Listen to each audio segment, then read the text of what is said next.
संयोज्य सूत्राहितं सद्वातागमपोषितात्महृदयं तत्पूर्वपक्षासुरैः सिद्धान्तोक्तिसुरेश्वरैश्च मथितो यकृष्णदुग्धाम्बुधिः स्वीयानाममृतं प्रयच्छति समां पायाद्गुणोद्यन्मणिः सच्चास्त्रोदितवर्त्मना पदमिदं ध्यायन्मदङ्काङ्कितो मन्मन्त्रं जपशास्त्रसम्पदमतो दास्यामि भाग्यैः सह तत्तत्त्वान्यपि बोधयामि तदनुप्राप्यो मदङ्घ्रिर्भवेत् इत्याघोषयतीव यः करचयैस्तं वाजिवक्त्रं भजे सिञ्जन्नूपुरशोभिपादकमलां मन्दस्मितोद्यन्मुखीं कञ्जाक्षीं कुचभारभीरुविलसन्मद्यां पुणःकङ्कणां शम्वाद्यैः परिसेवितां सुवसनां जाम्बूनदालङ्कृताम् अम्बां तां प्रणतोऽस्मि कृष्णरमणीं लम्बालकां रुक्मिणीं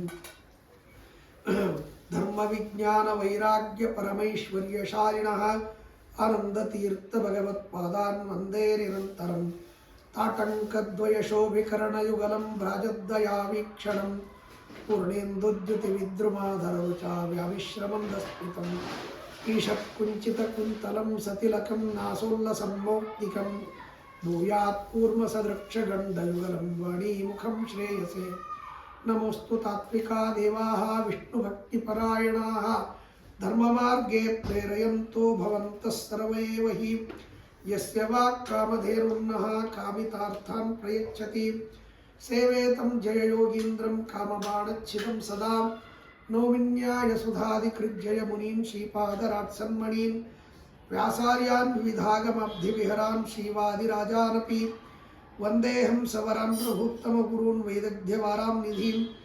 श्रीसत्यव्रतराघवेन्द्रमुनिपान् सद्बोधसध्यानपान् विद्यायां विबुधाचार्यं वेदज्ञानाब्धिचन्दिरं दुर्मतध्वान्तमार्तण्डं सत्यध्यानमुनिं भजे सत्याभिज्ञकराब्जोत्थान् पञ्चाशद्वर्षपूजकान् सत्यप्रमोदतीर्थार्यान् नौमिन्यायसुधारतान् शास्त्रेषु पारदृश्वानं शास्त्रज्ञेष्टवत्सलं दीनभक्तोद्धारकरं सत्यात्मानं गुरुं भजे विद्यापीठविधातारं विद्यावारिधिचन्दिरं विद्यार्थिवत्सलं वन्दे महामहिमसद्गुरुम् आपादमौलिपर्यन्तं गुरूणामाकृतिं स्मरेत् तेन विघ्नाः प्रणश्यन्ति सिद्ध्यन्ति च मनोरथाः बुधैरपि सुदुर्बोधे ग्रन्थे यन्मम साहसं तत्पारयन्तु निपुणाः गुरुपादरजःकणाः शुभां ध्यायन्ति ये कामान् गुरुदेवप्रसादजान्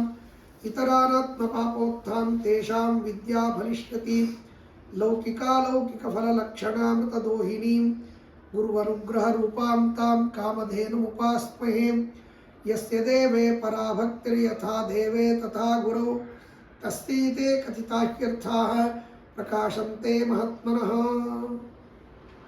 स्वस्तिस्तु सतामशेष सन्मङ्गलानि भवन्तु श्री गुरुभ्यो नमः हरि ओಂ हरि ओಂ हरि ओಂ ಕಳೆದ ಬಾರಿ ಅಕ್ರೂರ ತಾನು ಯಮುನಾ ನದಿಯಲ್ಲಿ ಮಾಧ್ಯಾಹ್ನಿಕ ಮಾಡುವಾಗ ಪರಮಾತ್ಮನ ದಿವ್ಯವಾದ ರೂಪವನ್ನು ತಾನು ನೋಡಿದ ಅಂತನ್ನುವಂಥ ವಿಚಾರವನ್ನು ಕೇಳಿದ್ವಿ. ಅದರದೇ ಮುಂದಿನ ಭಾಗ. ಆ ಭಗವಂತನನ್ನು ಅಲ್ಲಿ ಅಕ್ರೂರ ಹೇಗೆ ನೋಡಿದ ಅಂತನ್ನೋದನ್ನು ಇಲ್ಲಿ ತಿಳಿಸ್ತಾರೆ. ವಜ್ರಾಂಕುಶ ಪತಾಕಾಬ್ಜ ಲಕ್ಷಪಾದ ತಲೋಜ್ವಲಂ ಭಿನ್ನ ಪ್ರಬಾಲ ವಿಲಸದಂಗುಲೀ ದಲಮಂಡಿತಂ. ಪರಮಾತ್ಮನ ಪಾದದ ಕೆಳಭಾಗದಲ್ಲಿ ವಜ್ರ, ಅಂಕುಶ, ಪತಾಕ, ಕಮಲಗಳು ಇವೇ ಮೊದಲಾಗಿರ್ತಕ್ಕಂತಹ ರೇಖೆಗಳಿಂದ ಅದ್ಭುತವಾದ ರೀತಿಯಲ್ಲಿ ಶೋಭಿಸ್ತಕ್ಕಂಥದ್ದು.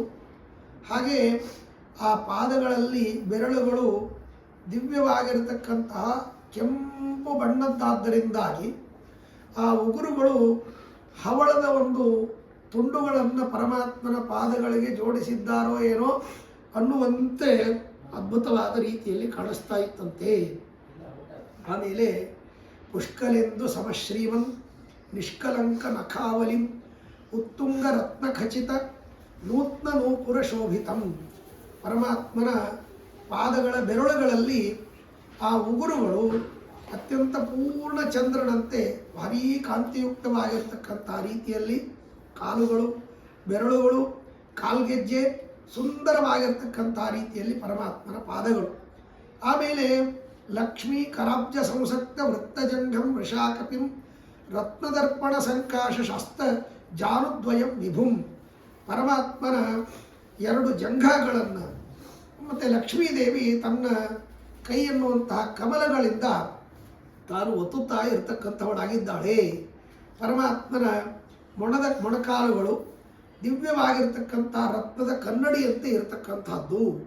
ಅದ್ಭುತವಾಗಿರ್ತಕ್ಕಂತಹ ಪರಮಾತ್ಮನ ಎರಡು ತೊಡೆಗಳು, ಅವು ಸುಂದರವಾದ ರೀತಿಯಲ್ಲಿ ಅತ್ಯಂತ ಮತ್ತು ಗುಂಡಾಗಿರ್ತಕ್ಕಂಥ ತೊಡೆಗಳು. ಅದು ಹೇಗಿತ್ತು ಅಂದರೆ ಮೃದುವರ್ತುಲ ಸಂಭಾಸ್ವತ್ ರಂಭಾಸ್ತಂಬೋರು ಮೌವ್ಯಯಂ.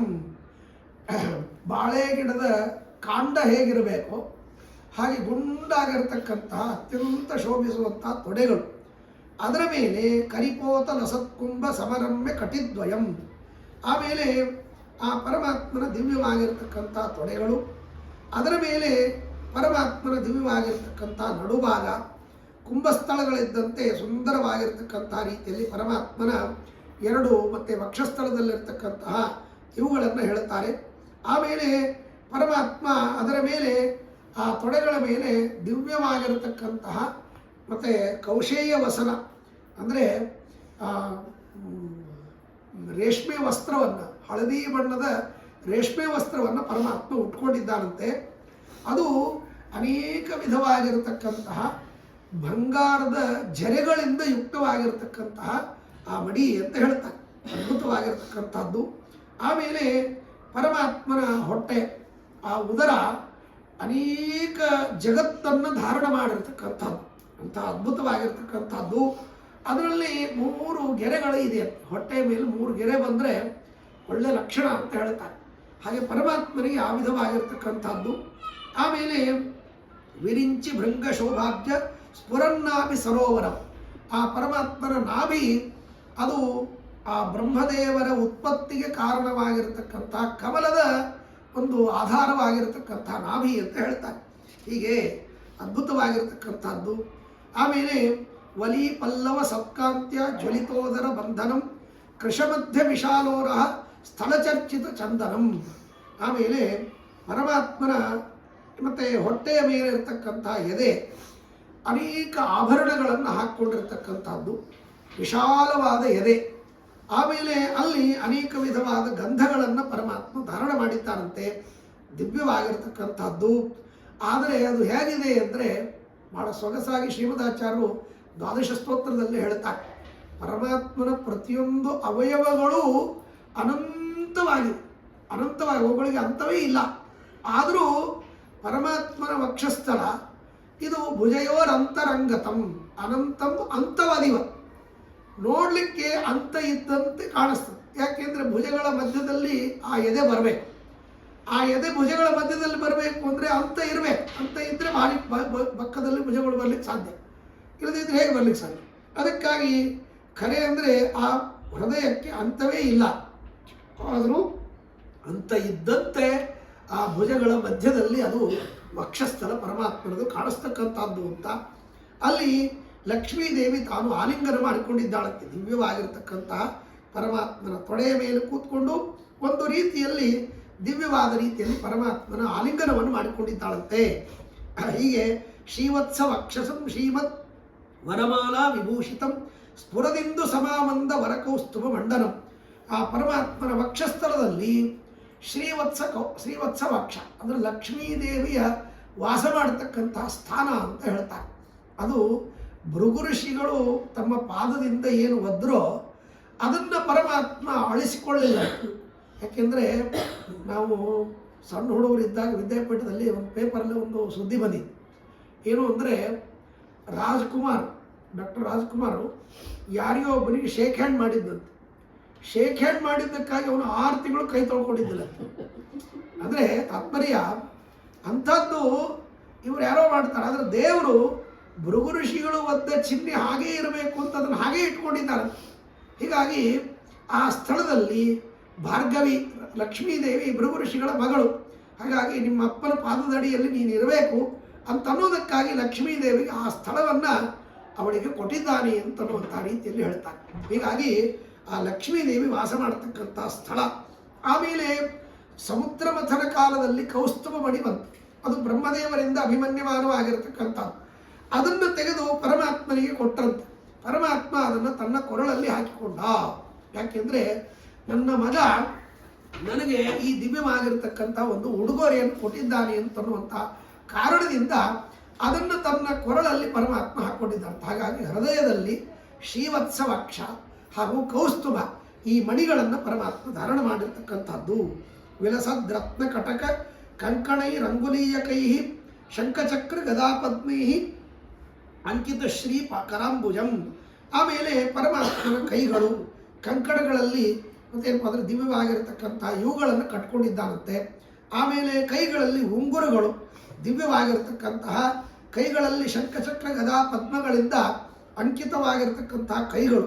ಆಮೇಲೆ ತ್ರಿರೇಖ ಕಂಬು ಸಂಕಾಶ ಸ್ಫುರನ್ ನಿಷ್ಕ ಶಿರೋಧರಂ ಅಗಣ್ಯ ಲಾವಣ್ಯ ಪೂರ್ಣ ಪ್ರಸನ್ನ ಮುಖ ಸಾಹಸಂ. ಪರಮಾತ್ಮನ ಕುತ್ತಿಗೆ ಅದು ತಲೆಯನ್ನು ಧಾರಣ ಮಾಡಿರ್ತಕ್ಕಂಥದ್ದು. ಅಲ್ಲಿಯೂ 3 ಕೆರೆಗಳು ಬಂದಿರತಕ್ಕಂಥದ್ದು, ತ್ರಿವಲಿ. ಹೀಗೆ ತ್ರಿರೇಖ ಕಂಬು ಸಂಕಾಶ. ಆಮೇಲೆ ದಿವ್ಯವಾಗಿರ್ತಕ್ಕಂಥ ಮುಖ, ಅದು ಅತ್ಯಂತ ಲಾವಣ್ಯ, ಅದು ಎಣಿಸ್ಲಿಕ್ಕೆ ಸಾಧ್ಯ ಇಲ್ಲ, ಅಷ್ಟು ಅದ್ಭುತವಾಗಿರ್ತಕ್ಕಂಥ ಲಾವಣ್ಯ, ಅತ್ಯಂತ ಪ್ರಸನ್ನವಾಗಿರ್ತಕ್ಕಂಥ ಮುಖದ ಆ ಕಾಂತಿ, ಅತಿರಕ್ತ ಮುದುಸ್ನಿಗ್ಧ ಪಕ್ವಬಿಂಬ ನಿಬಾಧನಂ ಕುಂದಕುಡ್ಮಲ ಸಂಶೋಭಿ ದಂತಪಕ್ತಿಂ ದಯಾನಿಧಿಂ. ಪರಮಾತ್ಮನ ತುಟಿಗಳು ಅದ್ಭುತವಾದ ಕೆಂಪಾಗಿರ್ತಕ್ಕಂಥ ತುಟಿಗಳು, ಯಾವ ಲಿಪ್ಸ್ಟಿಕ್ಕೇನು ಹಚ್ಚುವಂತಹದ್ದಿಲ್ಲ ಇಲ್ಲ, ಅಷ್ಟು ಆದರೂ ಭಾರಿ ಅದ್ಭುತವಾಗಿರ್ತಕ್ಕಂಥ ಕೆಂಪಾಗಿರ್ತಕ್ಕಂಥ ತುಟಿಗಳು. ಅದರ ಮಧ್ಯದಲ್ಲಿ ಬೆಳ್ಳಗಿರತಕ್ಕಂತಹ ದಾಳಿಂಬೆ ಹಣ್ಣಿನ ಬೀಜಗಳಂತೆ ಕಾಣಿಸುವಂತಹ ಮತ್ತು ಪರಮಾತ್ಮನ ದಿವ್ಯವಾಗಿರ್ತಕ್ಕಂಥ ಹಲ್ಲುಗಳು ಅಂತ ಹೇಳ್ತಾರೆ. ಚಂದ್ರಿಕಾ ಸೌಭಗ ಸ್ಪರ್ಧಿ ಮಂದಹಾಸ ಮನೋಹರಂ ಹರಿನೀಲ ಜುಲದ್ವಪ್ರ ವಿಲಸದ್ ಗಂಡ ಮಂಡಲಂ. ಪರಮಾತ್ಮನ ಗಂಡ ಅಂದರೆ ದವಡೆಗಳು, ಅದು ಎಷ್ಟು ಚಂದ ಅಂದರೆ ಪರಮಾತ್ಮ ಹಸನ್ಮುಖನಾದರೆ ಉಬ್ಬಿ ಬರ್ತಿತ್ತಂತೆ. ಅದು ಅಷ್ಟು ಚೆನ್ನಾಗಿರ್ತಕ್ಕಂತಹ ದವಡೆಗಳು, ಅದು ಆ ಚಂದ್ರನ ಕಾಂತಿಯನ್ನು ಮೀರಿಸುವಂಥದ್ದು. ಅಷ್ಟು ಅದ್ಭುತವಾಗಿರ್ತಕ್ಕಂತಹ ಮಂದಹಾಸದಿಂದ ಯುಕ್ತವಾಗಿರ್ತಕ್ಕಂತಹ ಆ ಮುಖ ಅದ್ಭುತವಾಗಿರ್ತಕ್ಕಂಥದ್ದು. ಆಮೇಲೆ ತರುಣಾದಿತ್ಯ ಸಂಕಾಶ ವರಕುಂಡಲ ಮಂಡಿತಂ ಲಸನ್ನಾಸಾ ಪ್ರಭಾಮುಷ್ಟ ನವಚಂಪಕ ಸಂಪದಂ. ಪರಮಾತ್ಮನ ಕಿವಿಗಳಲ್ಲಿ ದಿವ್ಯವಾಗಿರ್ತಕ್ಕಂಥ ಕರ್ಣಕುಂಡಲಗಳು, ಬಹಳ ಅದ್ಭುತವಾಗಿರ್ತಕ್ಕಂಥದ್ದು. ಆ ಕರ್ಣಕುಂಡಲಗಳು ಅದು ಹೇಗಿತ್ತು ಅಂದರೆ ಆಗ ತಾನೇ ಉದಯಿಸುವಂತಹ ಸೂರ್ಯನಂತೆ ಕಾಣಿಸ್ತಕ್ಕಂತಹ ದಿವ್ಯವಾಗಿರ್ತಕ್ಕಂತಹ ಕರ್ಣಕುಂಡಲಗಳು. ಆಮೇಲೆ ಪರಮಾತ್ಮನ ದಿವ್ಯವಾಗಿರ್ತಕ್ಕಂತಹ ಮೂಗು, ಆ ಮೂಗು ಹೇಗಿತ್ತು ಅಂತಂದರೆ ಅದಕ್ಕೆ ಹೇಳ್ತಾರೆ ಲಸನ್ನಾಸ ಪ್ರಭಾಮುಷ್ಟ ನವಚಂಪಕ ಸಂಪದಂ. ಹೊಸದಾಗಿ ಹುಟ್ಟಿರತಕ್ಕಂತಹ ಆ ಕೆಂಡನ ಸಂಪಿಗೆ ಅಂತ ಹೇಳ್ತಾರೆ. ಆ ಸಂಪಿಗೆಯಂತೆ ಅದ್ಭುತವಾಗಿರ್ತಕ್ಕಂತಹ ಪರಮಾತ್ಮನ ಮೂಗು. ಚಲನ್ ಮಧುಕರಾಸಕ್ತ ಜಲಜೋಪಮಲೋಚನಂ ಇಂದ್ರನೀಲೋಪಮಲಮಯ ಶಾಂಗ ಸೌಂದರ್ಯ ಜಿಧ್ರುವಂ. ಆಮೇಲೆ ಪರಮಾತ್ಮನ ಕಣ್ಣುಗಳು, ಅದು ಅದ್ಭುತವಾಗಿರ್ತಕ್ಕಂತಹ ಕಣ್ಣುಗಳು. ಅದು ಆ ಮಧ್ಯ ಮಧ್ಯದಲ್ಲಿ ಕಣ್ಣಿನ ಆ ಗುಡ್ಡೆಗಳು ಆ ಕಡೆ ಈ ಕಡೆ ಓಡಾಡ್ತಾ ಇರ್ತದೆ. ಅದು ಹೇಗಿರ್ತದೆ ಅಂದರೆ ದೊಡ್ಡ ಸರೋವರದಲ್ಲಿ ಮೀನುಗಳು ಓಡಾಡುವಾಗ ಹೇಗೆ ಕಾಣಿಸ್ಬೇಕೋ ಹಾಗೆ ಕಾಣಿಸ್ತಕ್ಕಂಥದ್ದು, ಅದ್ಭುತವಾಗಿರ್ತಕ್ಕಂಥದ್ದು. ಆಮೇಲೆ ಅವನ ಹುಬ್ಬುಗಳು ದಿವ್ಯವಾಗಿರ್ತಕ್ಕಂಥ ಧನುಸ್ಸಿನಂತೆ ಆಕಾರವನ್ನು ಹೊಂದಿರತಕ್ಕಂಥದ್ದು. ಅದು ಒಂದು ಒಳ್ಳೆಯ ಲಕ್ಷಣ ಅಂತ ಹೇಳ್ತಾರೆ. ಚೆನ್ನಾಗಿ ಆ ಹುಬ್ಬಿರಬೇಕು ಆ ರೀತಿಯಲ್ಲಿ. ಆಮೇಲೆ ಶ್ರೀಭೂ ಮುಖಾಂಬುಜಾಸಕ್ತ ಲೋಲಪಂಗ ಮಧುವ್ರತಂ ಹೃದ್ಯೋರ್ಧ ಪುಂಡ್ರ ಮಧ್ಯಸ್ಥ ಸದ್ರತ್ನ ತಿಲಕೋಜ್ವಲಂ.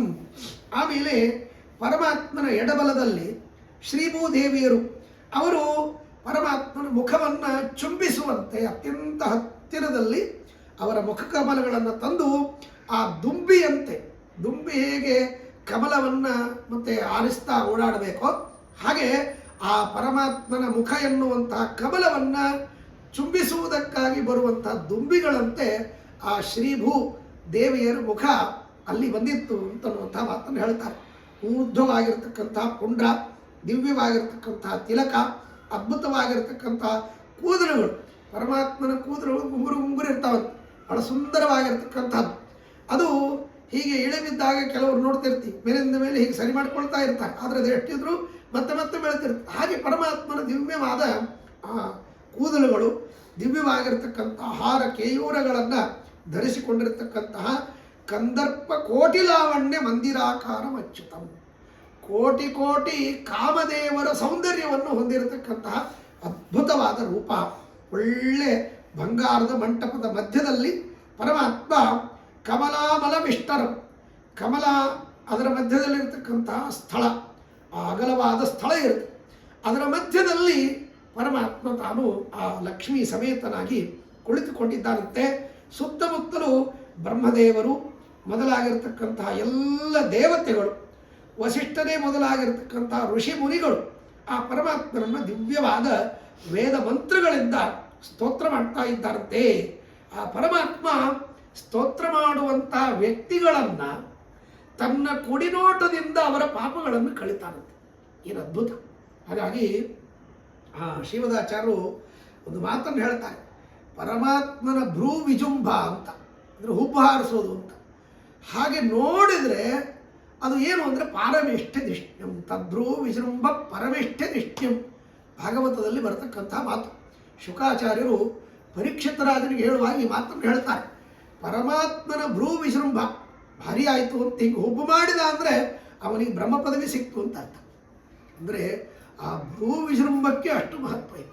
ಅಂಥ ಅದ್ಭುತವಾಗಿರ್ತಕ್ಕಂತಹ ಭ್ರೂ ವಿಜೃಂಭ, ಅದರಿಂದ ಪರಮಾತ್ಮ ತನ್ನ ಕೃಪಾ ಕಟಾಕ್ಷದಿಂದ ಸ್ತೋತ್ರ ಮಾಡುವಂಥ ಎಲ್ಲ ವ್ಯಕ್ತಿಗಳ ಪಾಪಗಳನ್ನು ಕಳಿತಕ್ಕಂತಹ ದಿವ್ಯವಾದ ದೃಷ್ಟಿ.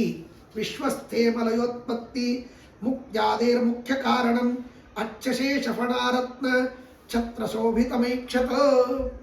ಆ ದೃಷ್ಟಿ ಬೀಳಬೇಕು ಅಂದರೆ ಕೋಟಿ ಅಲ್ಲ ಅನಂತ ಜನ್ಮಗಳ ಪುಣ್ಯ ಬೇಕು. ಭಗವಂತನ ಕೃಪಾ ದೃಷ್ಟಿ ಬೀಳಬೇಕು ಅಂದರೆ ಅನಂತ ಜನ್ಮಗಳ ಪುಣ್ಯ ಬೇಕು. ಆ ದೃಷ್ಟಿ ಬಿತ್ತು ಅಂದರೆ ಅವನು ಸಂಸಾರದಿಂದ ಮುಕ್ತನಾದ ಅಂತ ಅರ್ಥ, ಮುಗಿದೋಯ್ತು, ಮೋಕ್ಷಕ್ಕೆ ಕಾರಣ. ಅಂಥ ಅದ್ಭುತವಾಗಿರ್ತಕ್ಕಂಥ ದೃಷ್ಟಿ, ಅಂತಹ ದೃಷ್ಟಿಯುಕ್ತನಾದ ಭಗವಂತನ ದಿವ್ಯವಾದ ರೂಪವನ್ನು ಆ ನೀರಿನಲ್ಲಿ ನೋಡಿದಂತೆ ಆ ಕ್ರೂರ, ಅದ್ಭುತವಾಗಿರ್ತಕ್ಕಂಥ ರೀತಿಯಲ್ಲಿ. ಹಾಗಾಗಿ ಅಂತಹ ರೂಪವನ್ನು ನೋಡಿದಾಗ ಅವನಿಗೆ ಆ ರೂಪವನ್ನು ಬಿಟ್ಟು ಹೊರಗೆ ಬರಲಿಕ್ಕೆ ಮನಸ್ಸೇ ಬರಲಿ. ಸುಂದರವಾದ ರೂಪ, ಅದ್ಭುತವಾಗಿರ್ತಕ್ಕಂಥದ್ದು. ಎಷ್ಟು ನೋಡಿದರೂ ಬೇಸರ ಬರ್ತಾರೆ, ಎಷ್ಟು ನೋಡಿದರೂ ಬೇಸರ ಬರ್ತಾರೆ. ಎಷ್ಟು ವಿಚಿತ್ರ ಅನಿಸುತ್ತೆ.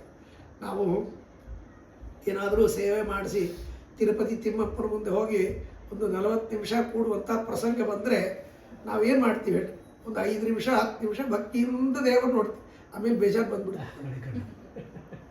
ಹಾಗಾಗಬಾರ್ದು ಅಂತ ಹೇಳ್ತಾರೆ. ಬಹಳ ಸುಂದರವಾಗಿರ್ತಕ್ಕಂಥ ಪರಮಾತ್ಮನ ಆ ದಿವ್ಯವಾದ ರೂಪವನ್ನು ನೋಡಿ ನೋಡಿ ಆನಂದದಿಂದ ಅದನ್ನು ಕಣ್ಣಲ್ಲಿ ತುಂಬಿಕೊಳ್ಬೇಕಂತೆ. ಯಾವಾಗ ಕಣ್ಣು ಮುಚ್ಚಿದ್ರೂ ಆ ರೂಪ ನಮ್ಮ ಕಣ್ಣು ಮುಂದೆ ಬರಬೇಕು.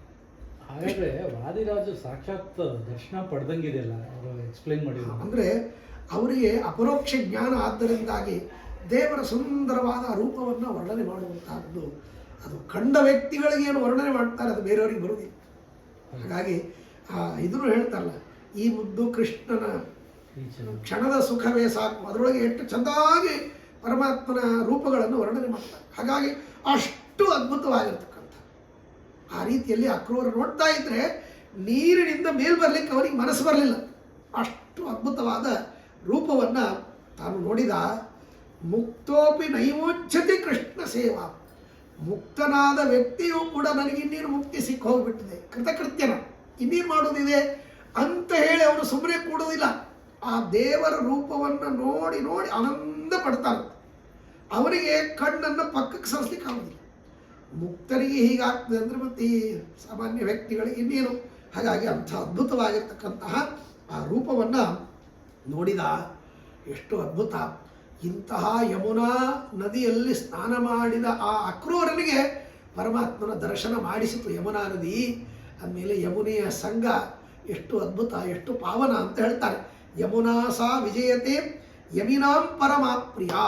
ಆ ಯಮುನಾ ನದಿ ಇದು ಉತ್ಕೃಷ್ಟವಾಗಿರ್ತಕ್ಕಂಥದ್ದು, ಅದಕ್ಕೆ ಜಯವಾಗಲಿ ಅಂತಾರೆ ವಾದಿರಾಜ. ಯಾಕೆ ಅಂದರೆ ಯಮಿನಾಂ ಪರಮಪ್ರಿಯ. ಯಮಿ ಯಮಿ ಅಂದರೆ ಇಂದ್ರಿಯ ನಿಗ್ರಹವುಳ್ಳಂಥ ಸಾಧುಗಳು, ಸಜ್ಜನರು. ಅಂತಹ ಋಷಿಮುನಿಗಳಿಗೆ ಅದು ಅತ್ಯಂತ ಪ್ರೀತ್ಯಾಸ್ಪದವಾಗಿರ್ತಕ್ಕಂಥ. ಯಾಕೆ ಅಂದರೆ ಅದರಲ್ಲಿ ಸ್ನಾನ ಮಾಡಿದರೆ ಕೃಷ್ಣನ ದರ್ಶನ ಮಾಡಿಸ್ತದೆ, ಕೃಷ್ಣನ ದರ್ಶನ ಮಾಡಿಸ್ತದೆ. ಹಾಗಾಗಿ ಇವತ್ತು ಅನೇಕ ಜನ ಕುಂಭಮೇಳಕ್ಕೆ ಬೈಯೋರಿದ್ದಾರೆ, ಆದರೆ ಆ ಗಂಗಾ ಯಮುನಾ ಸರಸ್ವತಿಯ ಸಂಗಮದಲ್ಲಿ ಸ್ನಾನ ಮಾಡಿದರೆ ಎಷ್ಟು ಪುಣ್ಯ ಅಂತನ್ನೋದು ಪುರಾಣಗಳು ಹಾಡಿಕೊಂಡಾಡ್ತವೆ. ಅಂಥದ್ದು ಕೇವಲ ಯಮುನಾ ಬಗ್ಗೆ ಇದನ್ನು ಹೇಳ್ತಾರೆ, ಏನು ಅದ್ಭುತ. ಹಾಗಾಗಿ ಯಮುನಾ ಎಂಥ ಅದ್ಭುತ ಅಂದರೆ ಅಲ್ಲಿ ಸ್ನಾನ ಮಾಡೋದರಿಂದ ಸುದಿಯ ಸ್ನಾನ ಮಾತ್ರತಃ ಪ್ರದರ್ಶಯತಿ ಯಾ ಕೃಷ್ಣಂ, ಸ್ನಾನ ಮಾಡುವ ಮಾತ್ರದಿಂದ ಪರಮಾತ್ಮನ ದರ್ಶನ ಮಾಡಿಸ್ತದೆ. ಅಷ್ಟು ಅದ್ಭುತವಾಗಿರ್ತಕ್ಕಂಥದ್ದು. ಹೀಗೆ ಸ್ನಾನವನ್ನು ಮಾಡಿ ಆ ದಿವ್ಯವಾದ ರೂಪವನ್ನು ನೋಡಿ ಆನಂದಪಟ್ಟು ಅಕ್ರೂರ ಹೊರಗೆ ಬಂದು ಮತ್ತೆ ರಥದಲ್ಲಿ ಕೂತ್ಕೊಂಡು ಆ ರಥವನ್ನು ತೆಗೆದುಕೊಂಡು ಮಥುರಾ ಪಟ್ಟಣಕ್ಕೆ ಹೊರಟ. ಹೋಗುವಾಗ ಸಾಯಂಕಾಲದ ಸಮಯವಾಗಿತ್ತು. ಹಾಗೆ ಪರಮಾತ್ಮ ಹೇಳ್ತಾನೆ, ಒಂದು ಕೆಲಸ ಮಾಡು, ನೀನು ಊರಿಗೆ ನಿಮ್ಮ ಮನೆಗೆ ಹೋಗಿಬಿಡು, ನಾನು ಆಮೇಲೆ ಬರ್ತೇನೆ ಅಂತ ಹೇಳಿ ಪರಮಾತ್ಮ ತಾನು ಹೊರಗೆ ಅಲ್ಲೇ ಇಳಿದುಕೊಂಡಾಗ ಆ ಪರಮಾತ್ಮನ ವಿರಹ ಅವನಿಗೆ ತಟ್ಕೊಳ್ಳಿಕ್ಕಾಗಲಿಲ್ಲಂತೆ. ನೋಡ್ರಿ, ಅಕ್ರೂರ ಬಂದು ಕೃಷ್ಣನನ್ನು ಕರೆದುಕೊಂಡು ಮಥುರಾ ಪಟ್ಟಣಕ್ಕೆ ಬಂದ. ಅಷ್ಟು ಬರುವಷ್ಟ ಸಮಯ ಎಷ್ಟು ಬಹಳ ಅಂದರೆ ಒಂದೂವರೆ ದಿವಸ. ರಾತ್ರಿ ಬಂದಿದ್ದಾನೆ, ಮರುದಿವಸ ಅವನನ್ನು ಕರ್ಕೊಂಡು ಹೋಗಿದ್ದಾನೆ. ಪ್ರಾಯಶಃ ಹೆಚ್ಚು ಕಡಿಮೆ 18 ರಿಂದ 20 ತಾಸು ಅಂತ ಇಟ್ಕೊಂಡು, ಅಷ್ಟು ಗಂಟೆಗಳವರೆಗೆ ಅವನ ಸಂಗವಾದರೆ ಆ ಪರಮಾತ್ಮನ ವಿರಹವನ್ನು ಅವನಿಗೆ ತಾಳ್ಲಿಕ್ಕಾಗ್ತಾ ಇಲ್ಲ. ಆಗ ಅವನು ವಿಚಾರ ಮಾಡ್ತಾನೆ, ಸಂಸಾರ ಸಾರ ಸಿಂಧೋರ್ಜನಿ ಮರಣ ಜರಾದ್ಯೋರ್ವಿ ವಿರ್ಬಾಧಿತಾನಾಂ ದಾರಾಗಾರಾದಿ ಭಾರಾಃ ಕಿಮಿಹ ಸುಖಕರಾಃ ಪ್ರೇಮ ಪಾಶೈರ್ನಿಬದ್ಧಾಃ ಕೃಷ್ಣ ತತ್ಪಾದಪೋತಂ ಪ್ರದಿಶ ತದನಿಶಂ ಸತ್ಪತಾಕಂ ಸಕೇತುಂ ರಮ್ಯಂ ಕರ್ಮಂದಿ ಗಮ್ಯಂ ಭವಜಲದಿ ಭವತ್ ಖೇದ ವಿಚ್ಛೇದ ಹೇತು. ಪರಮಾತ್ಮನಿಗೆ ಪ್ರಾರ್ಥನೆ ಮಾಡ್ತಾನಂತೆ. ಆ ಪ್ರಾರ್ಥನೆಯನ್ನು ಸುಮಾರು 4-5 ಶ್ಲೋಕಗಳಿಂದ ಅದರಾದರೂ ವರ್ಣನೆ ಮಾಡ್ತಾರೆ. ಬಹಳ ಸುಂದರವಾಗಿರ್ತಕ್ಕಂಥದ್ದು. ಸಂಸಾರ ಅಂತನ್ನೋದು ದೊಡ್ಡ ಸಾಗರ. ಈ ಸಾಗರದಲ್ಲಿ ಅನೇಕ ವಿಧವಾಗಿರ್ತಕ್ಕಂತಹ ತರಂಗಗಳು ಬರ್ತವೆ. ಅವು ಎಂಥವು ಅಂದರೆ ಮರಣ ಜರಾದ್ಯೂರ್ಮಿ ಬಾಧಿತಾನ, ಹುಟ್ಟು ಸಾವುಗಳು, ಮುಪ್ಪು, ತಾರುಣ್ಯ ಅಥವಾ ಬಾಲ್ಯಾವಸ್ಥೆ, ಇವುಗಳೆಲ್ಲ ಅನೇಕ ವಿಧವಾಗಿರ್ತಕ್ಕಂಥ ತರಂಗಗಳು. ಆ ತರಂಗಗಳಿಂದ ಪೀಡಿತರಾಗಿರತಕ್ಕಂತಹ ಜನರು ಹೆಂಡತಿ, ಮಕ್ಕಳು, ಮನೆ, ಮಠ, ಐಶ್ವರ್ಯ, ಸಂಪತ್ತು ಅಂತನ್ನುವಂತಹ ರೀತಿಯಲ್ಲಿ ಆ ಕ್ಷುಲ್ಲಕವಾದ ಸುಖಗಳಲ್ಲಿ ಆಸಕ್ತರಾಗಿ ಅವರು ಇಡೀ ಸಂಸಾರದಲ್ಲಿ ಒದ್ದಾಡ್ತಾರೆ. ಅದು ನಿಜವಾದ ಸುಖವನ್ನು ಕೊಡಲಿಕ್ಕಾಗುವುದಿಲ್ಲ. ಆದರೆ ಪರಮಾತ್ಮ ನಿನ್ನ ಈ ದಿವ್ಯವಾದ ಪಾದ, ಆ ಪಾದದ ಸ್ಮರಣೆ ಅಂತನ್ನೋದೇನಿದೆ, ಇದು ಪೋತ ಅಂತ ಹೇಳ್ತಾರೆ. ಪೋತ ಅಂದರೆ ಆ ನದಿಯನ್ನು ದಾಟಿಸುವುದಕ್ಕೆ ಏನು ನಾವು ಅಂತ ಹೇಳ್ತೇವೆ, ಆ ನಾವು ಇದ್ದದ್ದು. ಆ ದಿವ್ಯವಾದ ನಿನ್ನ ಪಾದ ಎನ್ನುವಂತಹ ನಾವನ್ನು ನಮಗೆ ಯಾವಾಗಲೂ ನೀನು ಕೊಡು, ಅದನ್ನು ಆಶ್ರಯಿಸುವಂತೆ ನಮ್ಮನ್ನು ಮಾಡು ಸ್ವಾಮಿ. ನಿನ್ನ ಈ ವಿರಹದ ಖೇದವನ್ನು ನನ್ನಿಂದ ಸಹಿಸಲಿಕ್ಕೆ ಆಗ್ತಾ ಇಲ್ಲ ಎಂಬುದಾಗಿ ಪ್ರಾರ್ಥನೆ ಮಾಡ್ತಾರಂತೆ. ಮತ್ತೆ ಹೇಳ್ತಾನೆ, ಪ್ರಾಯೋ ವ್ರಜಸ್ತ್ರೀ ಜನದತ್ತ ಶಾಪ ಮಾವಸ್ಪೃಶತ್ಯೇನ ಭವಾನ್ ವಿಯುಕ್ತೆ ಲಾವಣ್ಯವಾನಾಂ ನಿಧಿ ಪೂರ್ಣಮೂರ್ತಿ ಶ್ರೇಯೋ ವಿನಾ ಪುಣ್ಯಮುಪಾರ್ಜಯತ್ಕಃ. ನನಗೆ ಈ ರೀತಿ ನಿನ್ನ ವಿರಹ ಆಗಲಿಕ್ಕೆ ನಾನು ಹೀಗೆ ವಿಚಾರ ಮಾಡ್ತೀನಿ ಅಂತಂತಾನೆ. ವಾದಿರಾಜರು ಆ ಅಕ್ರೂರನ ಒಂದು ಮನಸ್ಸಿನ ತಾಪವನ್ನು ವರ್ಣನೆ ಮಾಡ್ತಾರೆ. ಆ ಗೋಪಿಕಾ ಸ್ತ್ರೀಯರನ್ನು ಮತ್ತೆ ಬಾಧಿಸಿ ಅವರಿಗೆ ದುಃಖ ಕೊಟ್ಟು ಕೃಷ್ಣನನ್ನು ನಾನು ಕರ್ಕೊಂಡು ಬಂದೆ. ಅವರೆಲ್ಲರೂ ಕೂಡ ಶಾಪ ಕೊಟ್ಟರು, ನಿನಗೂ ಹೀಗೆ ಕೃಷ್ಣನ ವಿರಹವಾಗಲಿ ಅಂತ ಶಾಪ ಕೊಟ್ಟರು ಅನಿಸುತ್ತೆ. ಅವರ ಶಾಪದಿಂದ ಈಗ ನನಗೆ ಕೃಷ್ಣನ ವಿರಹವಾಗ್ತಾ ಇದೆ. ಎಷ್ಟು ಘೋರವಾಗಿರ್ತಕ್ಕಂಥದ್ದು. ಹಾಗಾಗಿ ಪ್ರಾಯಶಃ ಜಗತ್ತಿನಲ್ಲಿ ಪುಣ್ಯ ಎಷ್ಟಿರ್ತದೆಯೋ ಅಷ್ಟೇ ಪ್ರಾಪ್ತಿಯಾಗುತ್ತೆ.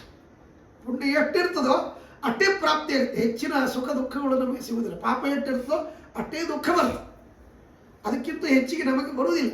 ಹಾಗಾಗಿ ನಾನು ಪೂರ್ವಜನ್ಮಾರ್ಜಿತ ಪುಣ್ಯ ಪ್ರಾಯಶಃ ಇಲ್ಲಿಗೆ ಮುಗಿದು ಕಾಣಿಸುತ್ತೆ. ಅದಕ್ಕಾಗಿ ನಿನ್ನ ವಿರಹವಾಗ್ತಾ ಇದೆ ಸ್ವಾಮಿ, ನಿನ್ನ ವಿರಹವನ್ನು ತಟ್ಕೊಳ್ಳಿಕ್ಕೆ ಆಗ್ತಾ ಇಲ್ಲ. ಪುಣ್ಯ ಶ್ರೇಣ್ಯತಿ ದೂರಮಪ್ಯನು ದಿನಂ ಮೂಕಂ ಸತಾಂ ದೂಷಣೆ ಶ್ವಂಧಂ ಮೀನದೃಗೀಕ್ಷಣೆ ಶುಭಧಿರಂ ತದ್ಭಿನ್ನ ಗೋಷ್ಠೀಷು ಮಾಂ ಪಂಗುಂ ಪಾಪಕರ ಪ್ರಯಾಣ ಕರಣೆ ಪಾಣಿಂ ಚ ತತ್ಕರ್ಮಸು ಕ್ಲೀಬಂ ಗ್ರಾಮ್ಯರಥೋ ಮುಕುಂದ ಕುರುಮಾಂ ಮೂಢಂ ತದೀಯ ಸ್ಮೃತೌ. ಸಾಮಾನ್ಯವಾಗಿ ಕುರುಡುತನ, ಕಿವುಡುತನ, ಮೂಕತನ ಅಥವಾ ಮತ್ತೊಂದು ಈ ಅವಯವಗಳ ಲೋಪ ಇದ್ದರೆ ಎಲ್ಲರೂ ಅವರನ್ನು ಬೈಕೊಳ್ತಾರೆ. ಮಾತಾಡುವಾಗ ಕುರುಡ ಅಂತ ಬೈತಾರೆ, ಕಿವುಡ ಅಂತ ಬೈತಿರ್ತಾರೆ. ಅಥವಾ ಅವನು ಕೇಳಿಸೋದಿಲ್ಲ ಅಂತ ಜೋರು ಅವರನ್ನು ಬೈಕೊಳ್ತಿರ್ತಾರೆ ಪಕ್ಕದಲ್ಲೇ ನಿಂತ್ಕೊಂಡು. ಇದು ಘೋರವಾದ ಅನರ್ಥ. ಅಂಥದ್ದು ಯಾರಿಗೂ ಬರಬಾರ್ದು. ಆದರೆ ಅಕ್ರೂರ ಕೇಳ್ತಾನೆ, ಸ್ವಾಮಿ ನನಗೆ ಅಂಥ ಮೂಕತ್ವ, ಬಧಿರತ್ವ, ಕುರುಡತ್ವ ನನ್ನನ್ನು ಕೊಡು ಅಂತಂತಾರೆ. ಯಾವ ವಿಷಯದಲ್ಲಿ ಅಂದರೆ ಅದಕ್ಕೆ ಹೇಳ್ತಾನೆ, ಪುಣ್ಯಶ್ರೇಣ್ಯತಿ ದೂರಮಪ್ಯದಿ ಅನುದಿನಂ. ನನ್ನಲ್ಲಿ ಏನೂ ಪುಣ್ಯ ಇಲ್ಲ, ಏನೇನೂ ಪುಣ್ಯ ಇಲ್ಲ. ಇನ್ನಿಷ್ಟು ಪಾಪಗಳನ್ನು ಮಾಡುತ್ತಾ ಹೋದರೆ ದೇವರು ಇನ್ನಿಷ್ಟು ದೂರನಾಗಿ ಬಿಡ್ತಾನೆ. ಹಾಗಾಗಿ ಪರಮಾತ್ಮ ಹತ್ತಿರನಾಗಬೇಕಾದ್ರೆ ಪುಣ್ಯ ಗಳಿಸ್ಬೇಕು. ಪುಣ್ಯ ಗಳಿಸ್ಲಿಕ್ಕಂತೂ ಆಗುವುದಿಲ್ಲ. ಕನಿಷ್ಠ ಇನ್ನು ಹೆಚ್ಚಿನ ಪಾಪಗಳನ್ನಾದರೂ ಮಾಡದೇ ಇರುವಂತೆ ನಾನು ಆಗಬೇಕು ಸ್ವಾಮಿ. ಅದಕ್ಕಾಗಿ ಪ್ರತಿ ದಿವಸ ನನ್ನನ್ನು ನೀನು ಸಜ್ಜನರನ್ನು ದೂಷಣೆ ಮಾಡುವ ವಿಷಯದಲ್ಲಿ ಮೂಕರನ್ನು ಮಾಡು. ಎಷ್ಟು ಸುಂದರವಾಗಿ ಕೇಳ್ತಾನೆ ಅಕ್ರೂರ. ಸಜ್ಜನರನ್ನು ದೂಷಣೆ ಮಾಡುವ ವಿಷಯದಲ್ಲಿ ನನ್ನನ್ನು ಮೂಕರನ್ನಾಗಿ ಮಾಡು. ಆಮೇಲೆ ಕಂಡ ಪದಾರ್ಥಗಳು ನಮಗೆ ಮೋಹಗೊಳಿಸ್ತವೆ, ಅದರಲ್ಲಿ ಆಸಕ್ತಿ ತಂದುಕೊಟ್ಟು ನಮ್ಮನ್ನು ಎಳ್ಕೊಂಡು ಹೋಗಿಬಿಡ್ತವೆ. ಅದಕ್ಕಾಗಿ ಕಣ್ಣು ಕೆಟ್ಟ ವಿಷಯಗಳನ್ನು ನೋಡದೇ ಇದ್ದಂತೆ ನನ್ನನ್ನು ಆ ವಿಷಯದಲ್ಲಿ ಕುರುಡನನ್ನಾಗಿ ಮಾಡು. ನಿನ್ನ ವಿಚಾರಗಳು ಇಲ್ಲದೇ ಇರತಕ್ಕಂತಹ ವಿಚಾರಗಳನ್ನು ಕೇಳುವ ವಿಷಯದಲ್ಲಿ ನನ್ನನ್ನು ಕಿವುಡನನ್ನಾಗಿ ಮಾಡು. ನಿನ್ನ ಯಾತ್ರೆಯನ್ನು ಮಾಡದೇನೆ ಕಂಡ ವ್ಯಕ್ತಿಗಳ ಮನೆಗೆ ಅಲ್ಪ ಸುಖಕ್ಕಾಗಿ ಹೋಗುವಂತಹ ನನ್ನ ಕಾಲುಗಳನ್ನು ಕಡಿದು ಹಾಕಿ ಆ ವಿಷಯದಲ್ಲಿ ನನ್ನನ್ನು ಕುಂಟನನ್ನಾಗಿ ಮಾಡು. ಕೆಟ್ಟ ಕರ್ಮಗಳನ್ನು ಮಾಡುವ ವಿಷಯದಲ್ಲಿ ನನ್ನ ಕೈಗಳನ್ನು ಕಡಿದು ಹಾಕಿ ಚೊಂಚನನ್ನಾಗಿ ಮಾಡು.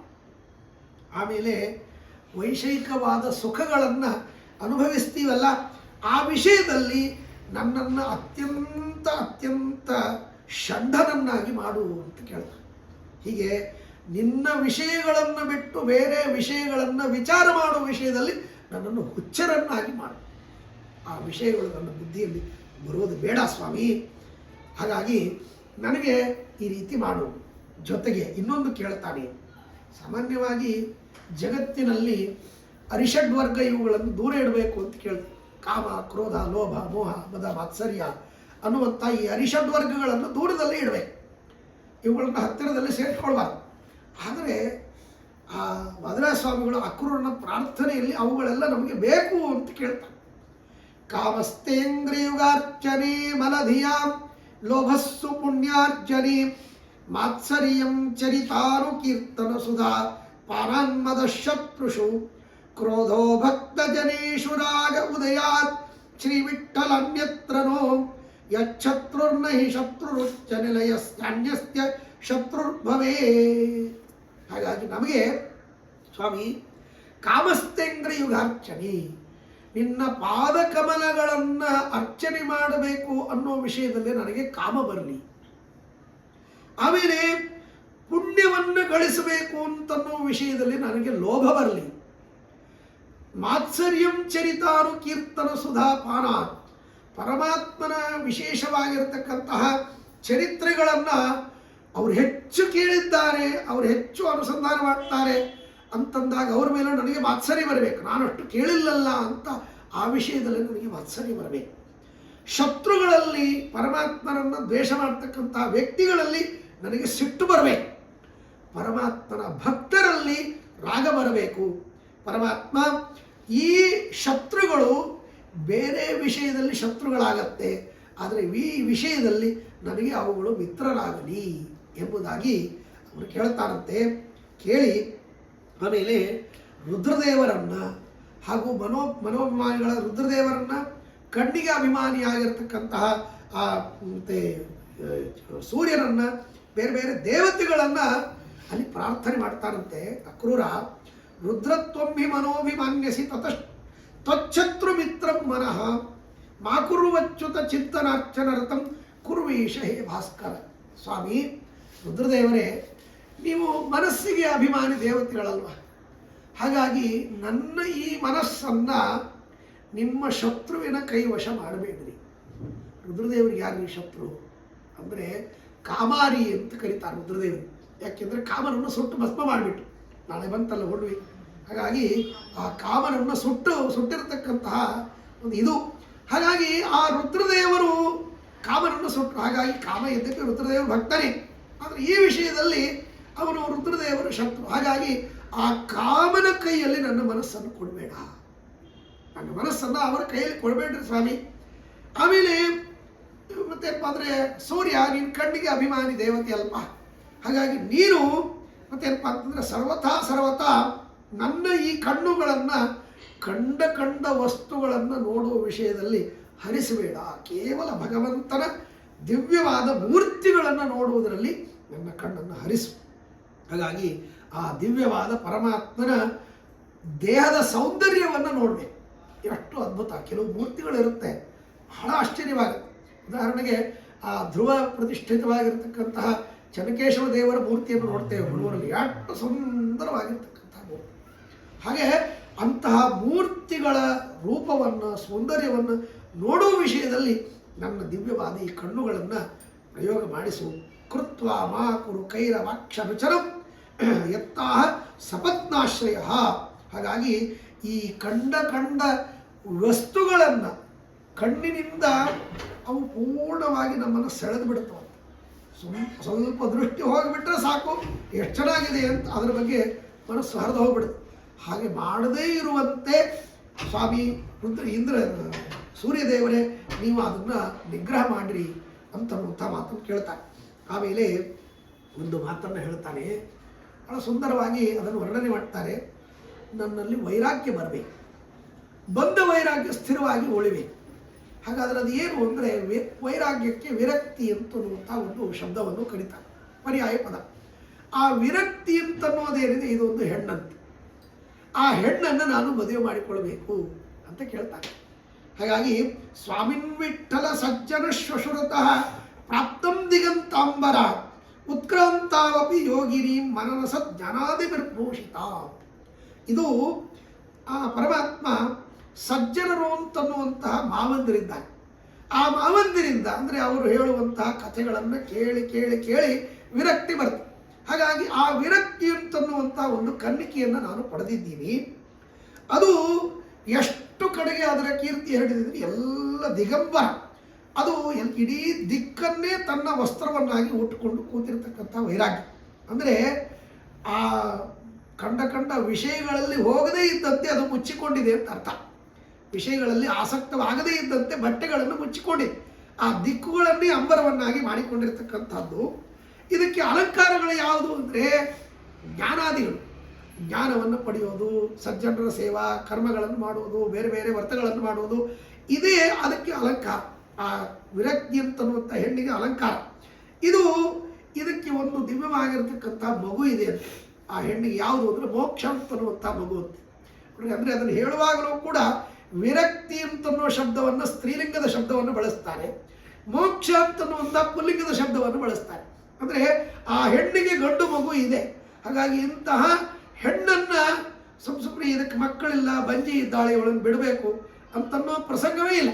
ಆ ಹೆಣ್ಣನ್ನು ನಾನು ಸದಾ ಕಾಲದಲ್ಲಿ ಆಲಿಂಗನ ಮಾಡಿರುವಂತೆ ನೀನು ನನ್ನನ್ನು ಅನುಗ್ರಹ ಮಾಡು ಅಂತ ಹೇಳ್ತಾರೆ. ಸಂಸ್ಕೃತದಲ್ಲಿ ವಿರಕ್ತಿ ಸ್ತ್ರೀಲಿಂಗ, ವಿರಕ್ತಿ ಅಂತನೋ ಶಬ್ದ ಇದು ಸ್ತ್ರೀಲಿಂಗ, ಮೋಕ್ಷ ಅಂತನೋ ಶಬ್ದ ಇದು ಪುಲ್ಲಿಂಗ ಸಂಸ್ಕೃತದಲ್ಲಿ. ಹಾಗಾಗಿ ಆ ದಿವ್ಯವಾಗಿರತಕ್ಕಂತಹ ಆ ವಿರಕ್ತಿ ಅಂತನ್ನುವಂಥ ಸ್ತ್ರೀಯನ್ನ ಸದಾ ಆಲಿಂಗನ ಮಾಡಿಕೊಂಡಿರುವಂತೆ ನೀನು ಅನುಗ್ರಹ ಮಾಡು ಅಂತ ಕೇಳ್ತಾರೆ.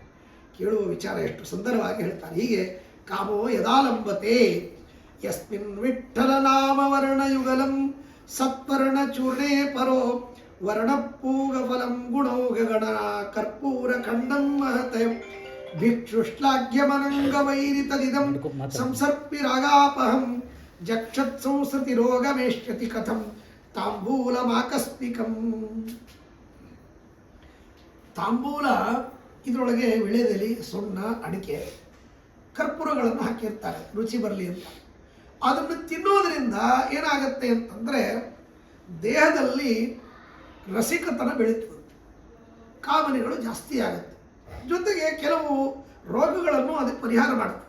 ಅದು ಒಂದು ಸಾಮರ್ಥ್ಯ ಇದೆ. ಆದರೆ ಇಂಥ ಒಂದು ಆ ಕಾಮುಕನಾಗುವುದಕ್ಕೆ ಪ್ರೇರೇಪಣೆ ಮಾಡುತ್ತದೆ. ಹಾಗಾಗಿ ಅಂತಹ ತಾಂಬೂಲವನ್ನು ಸನ್ಯಾಸಿಗಳು ಸ್ವೀಕಾರ ಮಾಡೋದಿಲ್ಲ, ಅಂತ ತಿನ್ನೋದಿಲ್ಲ. ಯಾಕೆಂದರೆ ಕಾಮೋದ್ರೇಗ ಆಗತ್ತೆ ಅಂತ ಅನ್ನೋದಕ್ಕಾಗಿ ಅಂತ ತಿನ್ನೋದಿಲ್ಲ.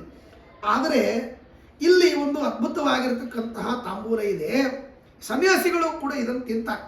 ಯಾವುದು ಅಂದರೆ ಅದಕ್ಕೆ ಬಹಳ ಸುಂದರವಾಗಿ ಹೇಳ್ತಾರೆ ಪರಮಾತ್ಮ. ಈ ತಾಂಬೂಲದಲ್ಲಿ, ತಾಂಬೂಲ ಎಂತಂದ್ರೆ ವಿಠ್ಠಲ ಅಂತನ್ನುವಂಥ ತಾಂಬೂಲ. ವಿ ಅಂದರೆ ವಿಳೆದೆಲೆ, ಠ ಅಂತಂದ್ರೆ ಸುಣ್ಣ, ಲ ಅಂತಂದರೆ ಅದರಲ್ಲಿ ಹಾಕುವಂಥ ಅಡಿಕೆ. ಇದರ ಜೊತೆಗೆ ಮಧ್ಯ ಮಧ್ಯದಲ್ಲಿ ದೇವರ ಸ್ಮರಣೆ ಧ್ಯಾನಗಳು ಇವೇನು ಬರ್ತದೆ, ಇದು ಪಚಕರ್ಪುರ ಅಂತ. ಅವು ಖಂಡ ಅಂದರೆ ಆಗಾಗ ಬರತಕ್ಕಂಥದ್ದು.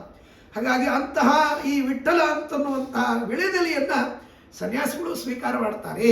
ಇಂಥ ಅದ್ಭುತವಾಗಿರ್ತಕ್ಕಂತಹ ವಿಳೆದೆಲೆಯನ್ನು ಯಾವಾಗಲೂ ನಾನು ಚರವಣ ಮಾಡುವಂತೆ ನೀನು ಅನುಗ್ರಹ ಮಾಡು ಎಂಬುದಾಗಿ ಆ ಪರಮಾತ್ಮನನ್ನು ದಿವ್ಯವಾದ ರೀತಿಯಲ್ಲಿ ಸ್ತೋತ್ರ ಮಾಡಿ ಕೊನೆಗೆ ಪ್ರಾರ್ಥನೆ ಮಾಡ್ತಾನೆ. ಸ್ವಾಂತಂ ತದೇವ ಯತ್ತೇಂಗ್ರಿ ಕಮಲೆ ಚಂಚರೀಕತಿ ಸ್ವಾಂತಕಾರಿ ತರನ್ಮನ್ನಿ ಭ್ರಮದ್ಭುಜಗ ಸನ್ನಿಭಂ. ಸ್ವಾಮಿ, ಈ ಕೃಷ್ಣ ಅಂತನ್ನುವಂತಹ ಕಮಲ, ಅದರ ಮೇಲೆ ಓಡಾಡುವಂತಹ ದುಂಬಿಯಂತೆ ನನ್ನನ್ನು ಯಾವಾಗಲೂ ಮಾಡು ಸ್ವಾಮಿ. ಈ ಚರಣ ಕಮಲವನ್ನು ಬಿಟ್ಟು ಬೇರೆ ಕಡೆಗೆ ಹೋಗದೇ ಇದ್ದಂತೆ ನನ್ನನ್ನು ಮಾಡು ಎಂಬುದಾಗಿ ಪ್ರಾರ್ಥನೆ ಮಾಡಿದಾಗ ಪರಮಾತ್ಮ ಆಯ್ತಪ್ಪ, ನಿಮಗೆಲ್ಲ ಒಳ್ಳೆಯದಾಗಲಿ, ಹೋಗಿ ಬಾ ಅಂತ ಅಕ್ರೂರನ್ನು ಬೀಳ್ಕೊಡ್ತಾನೆ. ಅಕ್ರೂರ ಆ ಕಡೆಗೆ ಹೋದ. ಈ ಕಡೆಗೆ ಪರಮಾತ್ಮ ತನ್ನ ಗೋಪಾಲಕರ ಜೊತೆಗೆ ಅಲ್ಲಿ ರಾತ್ರಿ ವಾಸ ಮಾಡಿದ್ದಾನೆ ಅಂತನ್ನುವಂಥ ಮಾತನ್ನು ಹೇಳ್ತಾ ಈ 10ನೇ ಸರ್ಗವನ್ನು ಇಲ್ಲಿಗೆ ಮುಗಿಸ್ತಾರೆ. ರೋಮಣ ಹರ್ಷಣಕಾರಿ ಶ್ರವಣತ ಪಾಪೌಗ ವಿಧ್ವಂಸಿರಿ ಪ್ರೇಮಣ ಚಿಂತೆಯತಾಂ ವಿಚಿತ್ರ ವಿಮಲ ಶ್ಲಾಘ್ಯಾರ್ಥ ಸಂದಾಯಿನಿ. ಯಾರು ಇದನ್ನು ಕೇಳ್ತಾರೆ ಹರ್ಷಣವಾಗತ್ತಂತೆ. ಅದನ್ನು ಕೇಳೋದ್ರಿಂದ ಎಲ್ಲ ಪಾಪಗಳ ನಾಶವಾಗುತ್ತೆ. ಅತ್ಯಂತ ಪ್ರೀತಿಯಿಂದ ಇದರ ಬಗ್ಗೆ ಚಿಂತನೆ ಮಾಡ್ತಕ್ಕಂತಹ ವ್ಯಕ್ತಿಗಳಿಗೆ ದಿವ್ಯವಾಗಿರ್ತಕ್ಕಂತಹ ಕೀರ್ತಿ ಬರ್ತದೆ, ಭಾರಿ ಅದ್ಭುತವಾದ ಪುಣ್ಯ ಬರ್ತದೆ. ಇಂತಹ ದಿವ್ಯವಾದ ಈ ರುಕ್ಮಿಣೀಶ ವಿಜಯ ಅಂತನ್ನುವಂತಹ ಗ್ರಂಥದಲ್ಲಿ ಇದರಲ್ಲಿ 10ನೇ ಸರ್ಗ ಇದು ಸಜ್ಜನರಿಗೆ ಉಪಕಾರವಾಗುವಂತಾಗಲಿ ಅಂತ ಹೇಳ್ತಾ ಅದನ್ನು ಮುಗಿಸ್ತಾರೆ. ಇಷ್ಟಾದ ಮೇಲೆ ಪರಮಾತ್ಮ ತಾನು ಅವತ್ತು ರಾತ್ರಿ ಇದ್ದ. ಮರುದಿವಸ ಬೆಳಗ್ಗೆ ಸೂರ್ಯೋದಯವಾಯಿತು. ಸೂರ್ಯೋದಯವಾದಾಗ ಪರಮಾತ್ಮ ಆ ಮಥುರಾ ಪಟ್ಟಣವನ್ನು ಪ್ರವೇಶ ಮಾಡಿದ್ದಾನಂತೆ. ಮಥುರಾ ಪಟ್ಟಣ ಪ್ರವೇಶ ಮಾಡಿದಾಗ ಎಲ್ಲ ಕಡೆಗೆ ಅಲಂಕಾರ ಮಾಡಿದ್ದಾರಂತೆ ಮಥುರಾ ಪಟ್ಟಣ. ಏಕೆಂದರೆ ಕಂಸ ಧನುರ್ಯಾಗ ಮಾಡಬೇಕು ಅಂತ, ಉತ್ಸವವನ್ನು ಮಾಡಬೇಕು ಅಂತ ಎಲ್ಲ ಕಡೆಗೆ ಡಂಗುರ ಸಾರಿಸಿದ್ದ. ಹಾಗಾಗಿ ಎಲ್ಲ ಕಡೆಗೆ ಒಳ್ಳೆ ರೀತಿಯಿಂದ ಅಲಂಕಾರ ಮಾಡಿದ್ರಂತೆ. ದ್ವಾರಿ ದ್ವಾರಿ ಸ್ವಭಕ್ತಾಹೃತ ವಿವಿಧ ಬಲಿ ವಾಯನೋದ್ಯಾನ ವಾಪಿ ಪ್ರಫುಲ್ಲಾಂಬೋಜ ಕುಂದ ಪ್ರಕರ ಸುರಭಿಣ ಸೇವ್ಯಮಾನೋಧಿವತ್ಮ. ಆ ಮಥುರಾ ಪಟ್ಟಣದ ಮಾರ್ಗದಲ್ಲಿ ನಡೀತಾ ಹೋದರೆ ಮಾರ್ಗ ಹೆಚ್ಚಿಗೆ ಯಾರೋ ಒಬ್ಬರು ಬರಬೇಕು, ಸ್ವಾಮಿ ನಮ್ಮನೆಗೆ ಬರಬೇಕು, ಸ್ವಾಮಿ ನಮ್ಮನೆಗೆ ಬರಬೇಕು ಅಂತ ಎಲ್ಲ ಭಕ್ತರು ಬಂದು ಆ ಪರಮಾತ್ಮನನ್ನು ಕರ್ಕೊಂಡು ಹೋಗಿ ಅವನಿಗೆ ಆದರ ಮಾಡ್ತಾ ಇದ್ರು. ಆ ಪರಮಾತ್ಮನಿಗೆ ನಮಸ್ಕಾರ ಮಾಡ್ತಾ ಇದ್ರು.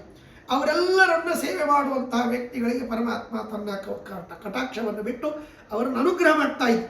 ಹೀಗೆ ಆ ರೀತಿಯಲ್ಲಿ ಅವರನ್ನು ಅನುಗ್ರಹ ಮಾಡ್ತಾ ಪರಮಾತ್ಮ ತಾನು ಎಲ್ಲ ಕಡೆಗೆ ಸಂಚಾರ ಮಾಡ್ತಾ ಬರ್ತಾ ಇರುವಾಗ ಮಧ್ಯದಲ್ಲಿ ದೊಡ್ಡ ಆನೆಯ ಮೇಲೆ ಒಬ್ಬ ರಜಕ ಅಂದರೆ ಬಟ್ಟೆ ಒಗೆಯುವವನು ಅದ್ಭುತವಾದ ಬಟ್ಟೆಗಳನ್ನು ಒಗೆದು ಶುದ್ಧ ಮಾಡಿ ಅವುಗಳನ್ನು ತೆಗೆದುಕೊಂಡು ಬರ್ತಾ ಇದ್ದ. ರಜಕಂ ರಜಸಾಗ್ರಸ್ತಂ ದರ್ಶಯನ್ನಿವ ಸ್ವಧ್ವನಿ ವಸನಂ ಪೀತವಸನ ಸಮಯಾಚತ ಸರ್ವವಿತ್. ಭಗವಂತ ಅವನಿಗೆ ಕೇಳಿದಂತೆ, ಇಷ್ಟೊಂದು ಬಟ್ಟೆಗಳನ್ನು ಒಯ್ತಾ ಇದೆಯಲ್ಲಪ್ಪ, ನನಗೊಂದು 2 ಬಟ್ಟೆಗಳನ್ನು ಕೊಡು ಹಾಕ್ಕೊಳ್ಳಿಕ್ಕೆ ಅಂತ ಕೇಳಿದ ಭಗವಂತ. ಆಗ ತತಸ್ತಸ್ತಿ ದುರಾಲಾಪಂ ನಿಶಮ್ಯ ಸುದುರಾತ್ಮನಃ ಶಿರೋಜಹಾರ ಕಿಂ ಕಾಯಂ ಕರೋತ್ಮಕೃತ ಕಿಲ್ಬಿಷಂ. ಹಾಗಾಗಿ ಪರಮಾತ್ಮ ಬಟ್ಟೆಯನ್ನು ಬೇಡಿದಾಗ ಅವನು ನಾನಾ ರೀತಿ ಬೈಲಿಕ್ಕೆ ಶುರು ಮಾಡಿದಂತೆ ಕೃಷ್ಣನನ್ನು.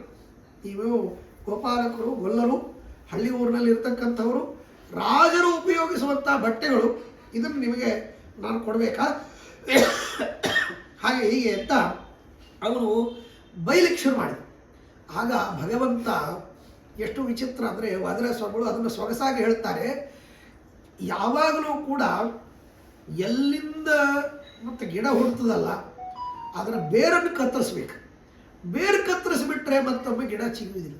ಬರೀ ಮೇಲೆ ಕಾಂಡ ಕತ್ತರಿಸಿದ್ರೆ ಮತ್ತೆ ಚಿಗಿತಾ ಇರುತ್ತೆ. ಅದಕ್ಕಾಗಿ ಪರಮಾತ್ಮ ಆ ಬೈಗಳು ಎಲ್ಲಿಂದ ಬರ್ತಾ ಇತ್ತು ಅಂದರೆ ಕುತ್ತಿಗೆಯಿಂದ ತಾನೇ ಆ ಕುತ್ತಿಗೆಯನ್ನು ಕತ್ತರಿಸಿಬಿಟ್ಟು ಆಸೆ ಇರ್ತಾನೆ. ಹಾಗೆ ಅವರನ್ನು ಶಿರೋಜಹಾರ, ಹೀಗೆ ಆ ರೀತಿಯಲ್ಲಿ ಮತ್ತೇನಪ್ಪ ಅಂದರೆ ಆ ಬುಡವನ್ನು ಕತ್ತರಿಸಿಬಿಟ್ಟ ಪರಮಾತ್ಮ. ಹಾಗೆ ಪರಮಾತ್ಮ ಅವರನ್ನು ಕೊಂದು ಹಾಕಿದ. ಆಮೇಲೆ ಆ ಎಲ್ಲ ಬಟ್ಟೆಗಳನ್ನು ತೆಗೆದುಕೊಂಡ, ತನಗೆ ಬೇಗ ಉಟ್ಕೊಂಡ, ಬಲರಾಮ ದೇವರಿಗೆ ಕೊಟ್ಟ, ಜೊತೆಗೆ ಗೋಪಾಲಕರೆಲ್ಲ ಬಂದಿದ್ರು, ಅವರಿಗೆ ಎಷ್ಟು ಕೊಟ್ಟ, ಎಲ್ಲರಿಗೆ ಪರಮಾತ್ಮ ಅದನ್ನು ಕೊಟ್ಟ. ಪತಿ ನವಸೌಧಾಂತಸ್ಥ ಮುಗ್ಧಾಂಗನಾಭಿ ಕುಸುಮ ನಿಖರ ಲಾಜೈ ಕಿರ್ಯಮಾಣೋಪಿ ಕೃಷ್ಣ ಅವಿದಿತ ಗುಣಕರ್ಮೋಪೇತ್ಯ ವೌರೇ ತ್ರಿವಕ್ರಾಂ ಚತುರ ಪುರುಷಕಾಂಕ್ಷ ವಕ್ರಯೋಷಿತ್ಸು ನೂನಂ. ಆಮೇಲೆ ಸ್ವಲ್ಪ ಮುಂದೆ ಹೋಗ್ತಾ ಇರುವಾಗ ತ್ರಿವಕ್ರಾಂ ತನ್ನುವಂತಹ ಒಬ್ಬ ಕುಬ್ಜ ಅವಳು ಬರ್ತಾಳೆ. ಅವಳು ಪಾಪ ಇಡೀ ಜನ್ಮದಲ್ಲಿ ಆಕಾಶವನ್ನೇ ನೋಡಿರುವುದಿಲ್ಲ. ಅವಳು ಯಾವಾಗಲೂ 3 ಕಡೆಗೆ ವಕ್ರದಿಂದ ತಲೆ ಬಾಯಿ ಬಿಟ್ಟಿರ್ತಕ್ಕಂಥವಳು. ಒಳ್ಳೆ ಗಂಧವನ್ನು ತೆಗೆದುಕೊಂಡು ಹೋಗ್ತಾ ಇದ್ಲು. ಆ ಗಂಧವನ್ನು ಪರಮಾತ್ಮ ನನಗೆ ಕೊಡು ಅಂತ ಕೇಳಿದರೆ, ಸ್ವಾಮಿ ನಿನಗಲ್ಲದೆ ಇನ್ಯಾರಿಗೆ ಕೊಡಬೇಕು? ಇಷ್ಟು ದಿನಗಳವರೆಗೆ ಆ ಯಾವ ದುಷ್ಟನಾಗಿರ್ತಕ್ಕಂಥ ಕಂಸಾದಿಗಳಿಗೆ ಈ ಗಂಧವನ್ನು ತೆಗೆದು ನಾನು ಕೊಡ್ತಾ ಇದ್ದೆ. ಇವತ್ತು ನನ್ನ ಭಾಗ್ಯ ನೀನು ಸಿಕ್ಕಿದ್ದಿ ಅಂತ ಹೇಳಿ ಪರಮಾತ್ಮನನ್ನು ಕೂಡಿಸಿ ತಾನೇ ಗಂಧಲೇಪನವನ್ನು ಮಾಡ್ತಾಳಂತೆ. ಭಾಗವತದಲ್ಲಿ ಬರ್ತದೆ. ಹೀಗೆ ಅಂತಹ ಸುಂದರವಾದ ಗಂಧವನ್ನು ಪರಮಾತ್ಮನಿಗೆ ಲೇಪನ ಮಾಡಿದ್ದನ್ನು ನೋಡಿ ಇಂತಹ ಸುಂದರವಾದ ಗಂಧವನ್ನು ನನಗೆ ಕೊಟ್ಟಿರ್ತಕ್ಕಂಥವಳು, ಇವಳನ್ನು ನಾನು ಹೀಗೆಲ್ಲ ಸುಮ್ಮನೆ ಬಿಡಬಾರದು ಅಂತ ಅನ್ನೋದಕ್ಕಾಗಿ ಪರಮಾತ್ಮ ತನ್ನ ಕಾಲನ್ನು ಅವಳ ಕಾಲ ಮೇಲೆ ಇಟ್ಟು ತನ್ನ ಕೈಯಿಂದ ಅವಳ ಗದ್ದವನ್ನು ಹಿಡಿದು ಮೇಲಕ್ಕೆ ಎತ್ತಿದಂತೆ ಸುಂದರವಾದ ರೂಪ ಬಂದು ಹೋಯ್ತು ಅವಳಿಗೆ ಅಂತ ಹೇಳ್ತಾರೆ. ಮುಷ್ಟಿ ಪ್ರಮಾಣ ತನು ಮಧ್ಯವತಿ ಸ್ವಕರಣ ವಿಶ್ರಾಂತ ನಿರ್ಮಲ ಗುಣ ರುಚಿರಾಂ ತ್ರಿವಕ್ರಾಂ ವಿಶ್ವಪ್ರಯುಕ್ತನಯನಂತ ಶವಂ ನಿರೀಕ್ಷೆ ಕೋದಂಡ ಮುಗ್ಧವ ಕಥಾ ವಿಷಯಂ ಸಮೀನೆ. ಹೀಗೆ ಪರಮಾತ್ಮ ದಿವ್ಯವಾಗಿರ್ತಕ್ಕಂಥ ರೀತಿಯಲ್ಲಿ ಅವಳನ್ನು ಸುಂದರವಾದ ರೂಪವುಳ್ಳವನಂತೆ ಮಾಡಿದ್ದಾಳೆ. ಅವಳು ಆ ಸುಂದರವಾದ ರೂಪವನ್ನು ನೋಡಿ ಆದ ಮೇಲೆ ಅವಳು ಕೇಳ್ತಾಳಂತೆ, ಗಂಧರ್ಪಣ ತುರುಚಿರವೇಶ ಕೃತೇರ್ಮನೋಜ್ಞ ಕುಂದ ಪ್ರಸೂನ ರುಚಿತಾ ಮಲಮಲ್ಯದಾನ ಸ್ವಾಮಿ ನನ್ನನ್ನು ನೀನು ಮದುವೆಯಾಗು ಅಂತ ಕೇಳ್ತಾಳಂತೆ. ಆಗ ಪರಮಾತ್ಮ ಹೇಳ್ತಾನಿಲ್ಲ, ಈಗ ಬೇರೆ ಕಾರಣಕ್ಕಾಗಿ ಬಂದಿದ್ದೇನೆ, ಆಮೇಲೆ ಬಂದು ನಿನ್ನನ್ನು ಮದುವೆ ಆಗ್ತೇನೆ ಅಂತ ಪರಮಾತ್ಮ ಅವಳಿಗೆ ಆಶ್ವಾಸನೆ ಕೊಟ್ಟು ಹೋದ ಅಂತ ಹೇಳ್ತಾರೆ. ಆಮೇಲೆ ಬಂದು ಮದುವೆಯಾಗಿ ಅವಳಲ್ಲಿ ಪರಮಾತ್ಮ ಮಕ್ಕಳನ್ನು ಹುಟ್ಟಿಸ್ತಾನು ಅಂತನ್ನುವಂಥ ಕಥೆ ಬರ್ತದೆ. ಇರಲಿ, ಅಂತೂ ಆ ರೀತಿಯಲ್ಲಿ ಪರಮಾತ್ಮ ಮುಂದೆ ಹೋದ. ಅವಳನ್ನು ರುಜುವನ್ನಾಗಿ ಮಾಡಿ ಕೃಷ್ಣ ಕರೋ ಕರತ ಅನುಕೂಲ ತುಂಬಾಲಂ ಕರಯೇ ವಹಿ ಕಾರಣಂ. ಹಾಗಾಗಿ ಆ ರೀತಿಯಲ್ಲಿ ಪರಮಾತ್ಮನಿಗೆ ಗಂಧವನ್ನು ಹಚ್ಚಿ ಆ ಕೈಯಿಂದ ಅವಳನ್ನು ಮತ್ತೆ ಆ ಪರಮಾತ್ಮನಿಗೆ ಸೇವೆಯನ್ನು ಮಾಡಿಲ್ಲಲ್ಲ, ಅದಕ್ಕಾಗಿ ಯಾವ ಕೈಯಿಂದ ನಿನಗೆ ನೀನು ಗಂಧವನ್ನು ಹಚ್ಚಿದೆಯಲ್ಲ ಆ ಕರವನ್ನು ನಾನು ಸ್ವೀಕಾರ ಮಾಡ್ತೀನಿ ಅಂತ ಪರಮಾತ್ಮ ಅವಳಿಗೆ ತೋರಿಸುವಂತೆ ಅವಳ ಪಾಣಿಗ್ರಹಣವನ್ನು ಮಾಡಿದ್ದರು. ಪಾಣಿಗ್ರಹಣ ಅಂದರೆ ಮದುವೆ ಅಂದರೆ ಆ ಕರಗ್ರಹಣ. ಹೀಗೆ ಯಾವ ಕೈಯಿಂದ ಗಂಧ ಹಚ್ಚಿದೆ ಆ ಕೈ ನನಗೆ ಕೊಡು ಅಂತ, ಅಂದರೆ ಏನಂತ ಮದುವೆ ಆದ ಅಂತ ಅದನ್ನು ಸುಂದರವಾಗಿ ಹೇಳ್ತಾರೆ. ಹೀಗೆ ಆ ರೀತಿಯಲ್ಲಿ ಪರಮಾತ್ಮ ಮದುವೆಯಾದ. ಹೀಗಾದ ಮೇಲೆ ಸ್ವಲ್ಪ ಮುಂದೆ ಹೋಗ್ತಾನೆ. ಅಲ್ಲಿ ಮತ್ತೇನಪ್ಪ ಅಂತಂದರೆ ಮಾಲೆಗಳನ್ನು ನಿರ್ಮಾಣ ಮಾಡುವಂತಹ ಸುಧಾಮ ಅಂತನ್ನುವಂಥವನು ಅವನ ಹತ್ತಿರ ಹೋಗ್ತಾರೆ. ಅವನು ಕೇಳಿದಾಗ ಒಳ್ಳೆ ಮಾಲೆಗಳನ್ನು ಮಾಡಿಕೊಡ್ತಾನಂತೆ ಸುಧಾಮ. ಅದ್ಭುತವಾಗಿರ್ತಕ್ಕಂಥ ರೀತಿಯಲ್ಲಿ ಅವನ ಮಾಲೆಗಳನ್ನು ಪರಮಾತ್ಮ ಸ್ವೀಕಾರ ಮಾಡಿದ್ದಾನೆ. ಕೃಷ್ಣ ಕಥಂ ಜಡತಮಸ್ಯ ಬಲಿಂ ಸಹೇತ. ಹೀಗೆ ಆ ರೀತಿಯಲ್ಲಿ ಆಯಿತು. ಆಮೇಲೆ ಪರಮಾತ್ಮ ತಾನು ಹೀಗೆ ಮಾಡ್ತಾ ಕರೇಣು ಧೃತ್ಯ ವ್ಯತುರತ ಗುಣಾವೇದನಮಸೌ ಪ್ರಭು ಪಾದಾಘಾತಂ ತದನು ವಿರಚೈ ಆಶ್ವನ ಅನಮಯತ್ ಅಥೋ ಲೀಲಾ ಬಾಲಖಲಮಿವ ಧನುರ್ಭಗ್ನಂ ಅಕರೋತ್ ಬಲಾನ್ನಮ್ರೀಭೂತೆ ಕಿಮಿಹ ಕರುಣಾ ಶುಷ್ಕರದಯೇ. ಪರಮಾತ್ಮ ತಾನು ಮುಂದೆ ಬಂದ. ಅಲ್ಲಿ ಒಂದು ಕಡೆಗೆ ಧನುಸ್ಸನ್ನು ಅಲಂಕಾರ ಮಾಡಿ ಇಟ್ಟಿದ್ದು. ಆ ಧನುಸ್ಸಿನ ಅಲಂಕಾರವನ್ನು ಮಾಡಿ ಅಲ್ಲಿ ಎಲ್ಲ ನೋಡ್ತಾ ದೊಡ್ಡ ಧನುಸ್ಸು, ರುದ್ರದೇವರ ಧನುಸ್ಸು, ಅದನ್ನು ಅಲಂಕಾರ ಮಾಡಿ ಎಲ್ಲರೂ ಬಂದು ನೋಡಿ ಹೋಗ್ತಾ ಇದ್ರು. ಅದು ಯಾರಿಂದಲೂ ಎತ್ತಲಿಕ್ಕೆ ಸಾಧ್ಯ ಇಲ್ಲ. ಹಾಗಾಗಿ ಕೃಷ್ಣ ಬಲರಾಮಾದಿಗಳೆಲ್ಲ ಬಂದರು. ಅಲ್ಲಿ ದ್ವಾರಪಾಲಕರು ನಿಂತಿದ್ರು. ಅವ್ರಿಗೆ ಕೇಳಿದ್ರು, ಹತ್ತಿರ ಹೋಗಿ ನೋಡ್ಬೋದಾ ಅಂತ. ಅವಶ್ಯವಾಗಿ ಹೋಗ್ರಿ ಅಂತ. ಆ ಪರಮಾತ್ಮ ಹತ್ತಿರ ಹೋಗಿ ನೋಡ್ತಾ ಇದ್ದಂತೆ ಅದನ್ನು ಪರಮಾತ್ಮ ಎಡಗೈಯಿಂದ ಎತ್ತಿ ಬಿಟ್ಟಿದ್ದಾನೆ. ಎತ್ತಿ ಅದನ್ನು ದಯೆ ಇಲ್ಲದೆ ಮುರಿದು ಬಿಟ್ಟಂತೆ. ಅದಕ್ಕೆ ವಾದರಾಸ್ವಾಮಿ ಹೇಳ್ತಾರೆ, ಪರಮಾತ್ಮ ಲೀಲಾಮಾಲ ಖಲವಿವ ಧನುರ್ಭಗ್ನಮಕರೋತ್ ಬಾಲಾನ್ನಮ್ರೀಭೂತೆ ಕಿಮೆಹ ಕರುಣಾ ಶುಷ್ಕಹೃದಯೇ. ಪರಮಾತ್ಮನಿಗೆ ಎಷ್ಟು ವಿಚಿತ್ರ ಅಂದರೆ ಎಂದೆಂದಿಗೂ ಯಾರ್ಯಾರು ಎಷ್ಟೆಷ್ಟು ಪುಣ್ಯ ಮಾಡಿರ್ತಾರೆ ಅಷ್ಟಷ್ಟೇ ಅವರಿಗೆ ವ್ಯವಸ್ಥಿತವಾಗಿ ಸುಖವನ್ನು ಕೊಡ್ತಾರೆ, ಹೆಚ್ಚಿಗೆ ಕೊಡೋದೇ. ಯಾರ್ಯಾರು ಎಷ್ಟೆಷ್ಟು ಪಾಪ ಮಾಡಿರ್ತಾರೆ ಅಷ್ಟಷ್ಟೇ ದುಃಖ ಕೊಡ್ತಾರೆ, ಹೆಚ್ಚಿಗೆ ಕೊಡುವುದಿಲ್ಲ ಪರಮಾತ್ಮ. ಹಾಗಾಗಿ ಪರಮಾತ್ಮ ಹೃದಯದಲ್ಲಿ ಇವರು ನನ್ನವರು, ಇವರು ಬೇರೆಯವರು ಅಂತನ್ನುವಂತಹ ಭೇದಗಳಿಲ್ವೇ ಇಲ್ಲ. ಯಾರೇ ಸತ್ಕರ್ಮಗಳನ್ನು ಮಾಡಿದರೂ ಅವರಿಗೆ ಅನುಗ್ರಹ ಮಾಡ್ತಾನೆ ಪರಮಾತ್ಮ. ಇದು ಪರಮಾತ್ಮನ ಒಂದು ಕಟ್ಟುನಿಟ್ಟಾದ ನಿಯಮ. ಹೀಗಾಗಿ ದೈತ್ಯರು ತಪಶ್ಚರ್ಯವನ್ನು ಮಾಡಿದಾಗಲೂ ಅವರಿಗೆ ವರವನ್ನು ಕೊಡಿಸ್ತಾನೆ ಪರಮಾತ್ಮ, ದೇವತೆಗಳಿಗೆ. ಯಾಕೆಂದರೆ ಸತ್ಕರ್ಮ ಮಾಡಿದ್ದಕ್ಕಾಗಿ ಫಲ ಕೊಡಬೇಕು, ಇದು ನಿಯಮ. ಹಾಗಾಗಿ ಆ ರೀತಿಯಲ್ಲಿ ಇರ್ತಕ್ಕಂಥವನು ಇದು ರುದ್ರದೇವರ ಧನಸ್ಸು, ಇದನ್ನು ಮುರಿಬಾರದು, ಹಾಗೆ ಹೀಗೆ ಇಲ್ಲೇ ಇಲ್ಲ, ಮುರಿಬೇಕು. ಈಗ ಆ ಧನಸ್ಸು ದುಷ್ಟ ವ್ಯಕ್ತಿಗಳ ಹತ್ರ ಇದೆ. ಹೇಗೆ ಅಂದರೆ ಹಾವಿಗೆ ಹಾಲಿನದೇನು ಫಲ ಅಂತ, ಎಷ್ಟು ಹಾಲು ಕುಡಿಸಿದ್ರು ಹಾವು ಉಗುಳೋದು ವಿಷವೇ.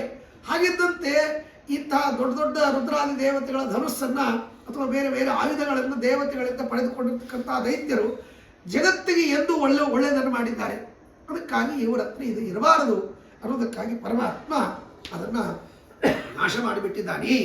ಹೀಗೆ ಆ ರೀತಿಯಲ್ಲಿ ಅದನ್ನು ಮುರಿದು ಹಾಕಿದಾಗ ಭಗ್ನಶ್ಚಾಪಸ್ವಭರ್ತು ಪ್ರತಿಭಯ ನಿನದೈಹಿ ಧೈರ್ಯ ಚೌರ್ಯಂ ತತಾನಂ ವ್ಯಗ್ರಸ್ವಾಂತಾನ್ ಸ್ವಪಾನಾನ್ ದೃಢಧರ ಚಕಲ ದ್ವಂದ್ವಘಾತೈರ್ಜಘಾನ ಭಂಗೇನೈವೋಗ್ರಮಲ್ಲ ಪ್ರಕರ ಹೃದಯ ಭಯಂ ಭಲ್ಲಕಲ್ಪಂ ಚಖಾನ ದ್ವೈದೀ ಭಾವಂ ವಿಪಕ್ಷೇ ವಿರಚಯತಿ ಬತಸ್ಮೀಯ ಏವ ಸ್ವಶತ್ರು. ಪರಮಾತ್ಮ ಆ ಎರಡು ಭಾಗಗಳನ್ನಾಗಿ ಮುರಿದು ಧನುಸ್ಸನ್ನು ಒಂದು ಬಲರಾಮ ದೇವರಿಗೆ ಕೊಟ್ಟಂತೆ, ಇನ್ನೊಂದು ತಾನು ತೆಗೆದುಕೊಂಡ. ಆ ಹುಡುಗರನ್ನು ನೋಡಿ, ಏನೋ ಧನುಸ್ಸನ್ನು ನೀನು ಮುರಿದು ಬಿಟ್ಟಿ ಅಂತ ಹೊಡಲಿಕ್ಕೆ ಬರುವಂತಹ ಕಂಸನ ಭೃತ್ಯರನ್ನ ಪರಮಾತ್ಮ ಸಂಹಾರ ಮಾಡಿಬಿಟ್ಟಿದ್ದಾನೆ. ಹೀಗೆ ಆ ರೀತಿಯಲ್ಲಿ ಕೊಂದು ಹಾಕಿ ಆಮೇಲೆ ತಾನು ರಾತ್ರಿ ಸಮಯ ಆಗಿತ್ತು, ತಾನು ಮನೆಗೆ ಬಂದ್ಬಿಟ್ಟ. ಈ ರೀತಿ ಆ ದಿವ್ಯವಾಗಿರತಕ್ಕಂತಹ ರುದ್ರದೇವರ ಧನುಸ್ಸು ಭಂಗವಾದದ್ದನ್ನು ಕೇಳಿ ಯಾವ ಮಲ್ಲರು ಮರುದಿವಸ ಆ ರಂಗಮಂಟಪದಲ್ಲಿ ಮಲ್ಲಯುದ್ಧ ಮಾಡಬೇಕೋ ಅವರೆಲ್ಲರ ಹೃದಯದಲ್ಲಿ ಭಯ ಬಂತು. ಆಮೇಲೆ ಆ ಜೊತೆಗೆ ಮತ್ತೇನಪ್ಪ ಅಂತಂದರೆ ಆ ಕಂಸನಿಗೂ ಕೂಡ ಹೃದಯದಲ್ಲಿ ಭಯ ಹುಟ್ಟಿಕೊಂಡಿದೆ ಅಂತನ್ನುವಂಥ ಮಾತನ್ನು ಹೇಳ್ತಾರೆ. ಹೀಗೆ ತಮಸ್ಸಮಂತಾತ್ ಕಾಷ್ಠಾಸು ಪೂರ ಸಗತೋ ರವಿ ಬಹಿರ್ಗತೋ ಮುಕುಂದೋಪಿ ಭಯಾಖ್ಯಂ ತತ್ಸುಷುಷು. ಆ ರೀತಿ ಪರಮಾತ್ಮ ಧನುಸ್ಸನ್ನು ಮುರಿದಾಗ ಸೂರ್ಯ ಅಸ್ತಂಗತನಾಗಿಬಿಟ್ಟಂತೆ. ಯಾಕೆ ಅಂದರೆ ಅದಕ್ಕೆ ಹೇಳ್ತಾರೆ ಬಹಳ ಸುಂದರವಾದ, ಸೂರ್ಯ ಎಲ್ಲ ಕಡೆಗೆ ಬೆಳಕು ಚೆಲ್ತ, ಎಲ್ಲ ಕಡೆಗೆ ಬೆಳಕು ಬರ್ತದೆ. ಅಂತಹ ಕತ್ತಲೆಯನ್ನು ಕಳಿತಕ್ಕಂತಹ ಸೂರ್ಯ ಅವನಿದ್ದರೆ ಆಗೇನಾಗತ್ತೆ, ಹಗಲೊತ್ತರಲ್ಲಿ ಸಾಮಾನ್ಯ ಭಯ ಬರುವುದಿಲ್ಲ. ಹಗಲೊತ್ತಲ್ಲಿ ಸಾಮಾನ್ಯ ಭಯ ಬರುವುದಿಲ್ಲ, ರಾತ್ರಿ ಹೊತ್ತು ಭಯ ಬರುತ್ತೆ. ಹಾಗಾಗಿ ನಮ್ಮ ಕೃಷ್ಣ ದುಷ್ಟರಿಗೆ ಭಯ ಕೊಡಬೇಕು ಅಂತ ತಾನು ನಿಶ್ಚಯ ಮಾಡಿದ್ದಾನೆ. ನಾನು ಈ ಸಮಯದಲ್ಲಿ ಹಗಲೊತ್ತು ಸೂರ್ಯನು ತಾನು ಬೆಳಕು ಬಿಡ್ತಾ ಇದ್ದರೆ ಅವರಿಗೆ ಭಯ ಹೇಗೆ ಬರಬೇಕು? ಅದಕ್ಕಾಗಿ ನಾನು ಹೀಗಿದ್ದರೆ ನನಗೆಲ್ಲಿ ದೇವರು ಶಾಪ ಕೊಟ್ಟು ಬಿಡ್ತಾನೋ ಬೈತಾನೋ ಅನ್ನೋ ಕಾರಣದಿಂದ ಸೂರ್ಯ ತಾನು ಅಸ್ತಂಗತನಾಗಿ ಬಿಟ್ಟ ಅಂತ ಹೇಳ್ತಾನೆ. ಹೀಗೆ ಅದಕ್ಕೆ ಅಲ್ಲಿ ಒಂದು ಮಾತನ್ನು ಹೇಳ್ತಾರೆ, ಏನಂದರೆ ಭೀಷಾಸ್ಮಾದ್ವಾತಪ್ಪವತೆ ಭೀಷೋದೇತಿ ಸೂರ್ಯ ಭೀಷಾಸ್ಮಾದಗ್ನಿಶ್ಚೇಂದ್ರಶ್ಚ ಮೃತ್ಯುರ್ಥಾವತಿ ಪಂಚಮೈತಿ ಅಂತ. ವೇದ ಪರಮಾತ್ಮನ ಭಯದಿಂದ ಗಾಳಿ ಓಡಾಡುತ್ತಾನೆ, ಪರಮಾತ್ಮನ ಭಯದಿಂದ ಸೂರ್ಯ ಸಕಾಲಕ್ಕೆ ಹುಡ್ತಾನೆ, ಸಕಾಲಕ್ಕೆ ಅಸ್ತಂಗತನಾಗ್ತಾನೆ. ಆ ಭಯ ವೇದ ಹೇಳ್ತದೆ. ಆ ವೇದದ ಮಾತನ್ನು ಸತ್ಯ ಮಾಡಲಿಕ್ಕೋ ಏನೋ ಅನ್ನುವಂತೆ ಸೂರ್ಯ ಅಸ್ತಂಗತನಾಗಿಬಿಟ್ಟ ಅಂತ. ಹಾಗಾಗಿ ಆ ರೀತಿಯಲ್ಲಿ ಅವನು ಅಸ್ತಂಗತನಾಗಿಬಿಟ್ಟ. ಔದಾರ್ಯ ಧೌರ್ಯ ಶೌರ್ಯಾಣಿ ಗರಹಯನ್ ಸಭಯೋಚ್ಚಯ ಮನೋಮವರ್ಧಕವು ಸಸ್ಯ ಮಧುಸೂದನ ದೂತವತ್. ಹೀಗೆ ಆ ಸೂರ್ಯ ಅಸ್ತಂಗತನಾಗಿ ಕಂಸನಿಗೆ ಭಯವನ್ನು ತಂದುಕೊಟ್ಟ. ಅದು ಒಂದು ರೀತಿಯಿಂದ ಪರಮಾತ್ಮನ ದೂತ ಹೋಗಿ ಕಂಸನಿಗೆ ಕೃಷ್ಣ ಬಂದಿದ್ದಾನೆ, ನಿನ್ನ ವ್ಯವಸ್ಥೆ ಇದೆ, ನಾಳೆ ನೀನು ಸಾಯ್ತಿ ಅನ್ನೋ ವಿಚಾರವನ್ನು ಮುಟ್ಟಿಸುವುದಕ್ಕಾಗಿ ದೂತ ಇರುವಂತೆ ಅವನು ಆ ಕಂಸನ ಮನೆಗೆ ಹೋದಾಗ, ಮತ್ತು ಅವನು ದುಷ್ಟರ ಇದು ವ್ಯಾಪಾರಗಳು ಸಾಮಾನ್ಯವಾಗಿ ರಾತ್ರಿ ಕಾಲದಲ್ಲಿ ಆಗುತ್ತೆ. ಹಾಗಾಗಿ ರಾತ್ರಿ ಕಾಲದಲ್ಲಿ ದುಷ್ಟನಾದ ಕಂಸನ ಮನೆಗೆ ಈ ವಿಚಾರವನ್ನು ಹೇಳಲಿಕ್ಕೆ ಸೂರ್ಯ ಹೋದ್ನೇ ಏನೋ ಅನ್ನುವಂತೆ ಇರ್ತದೆ.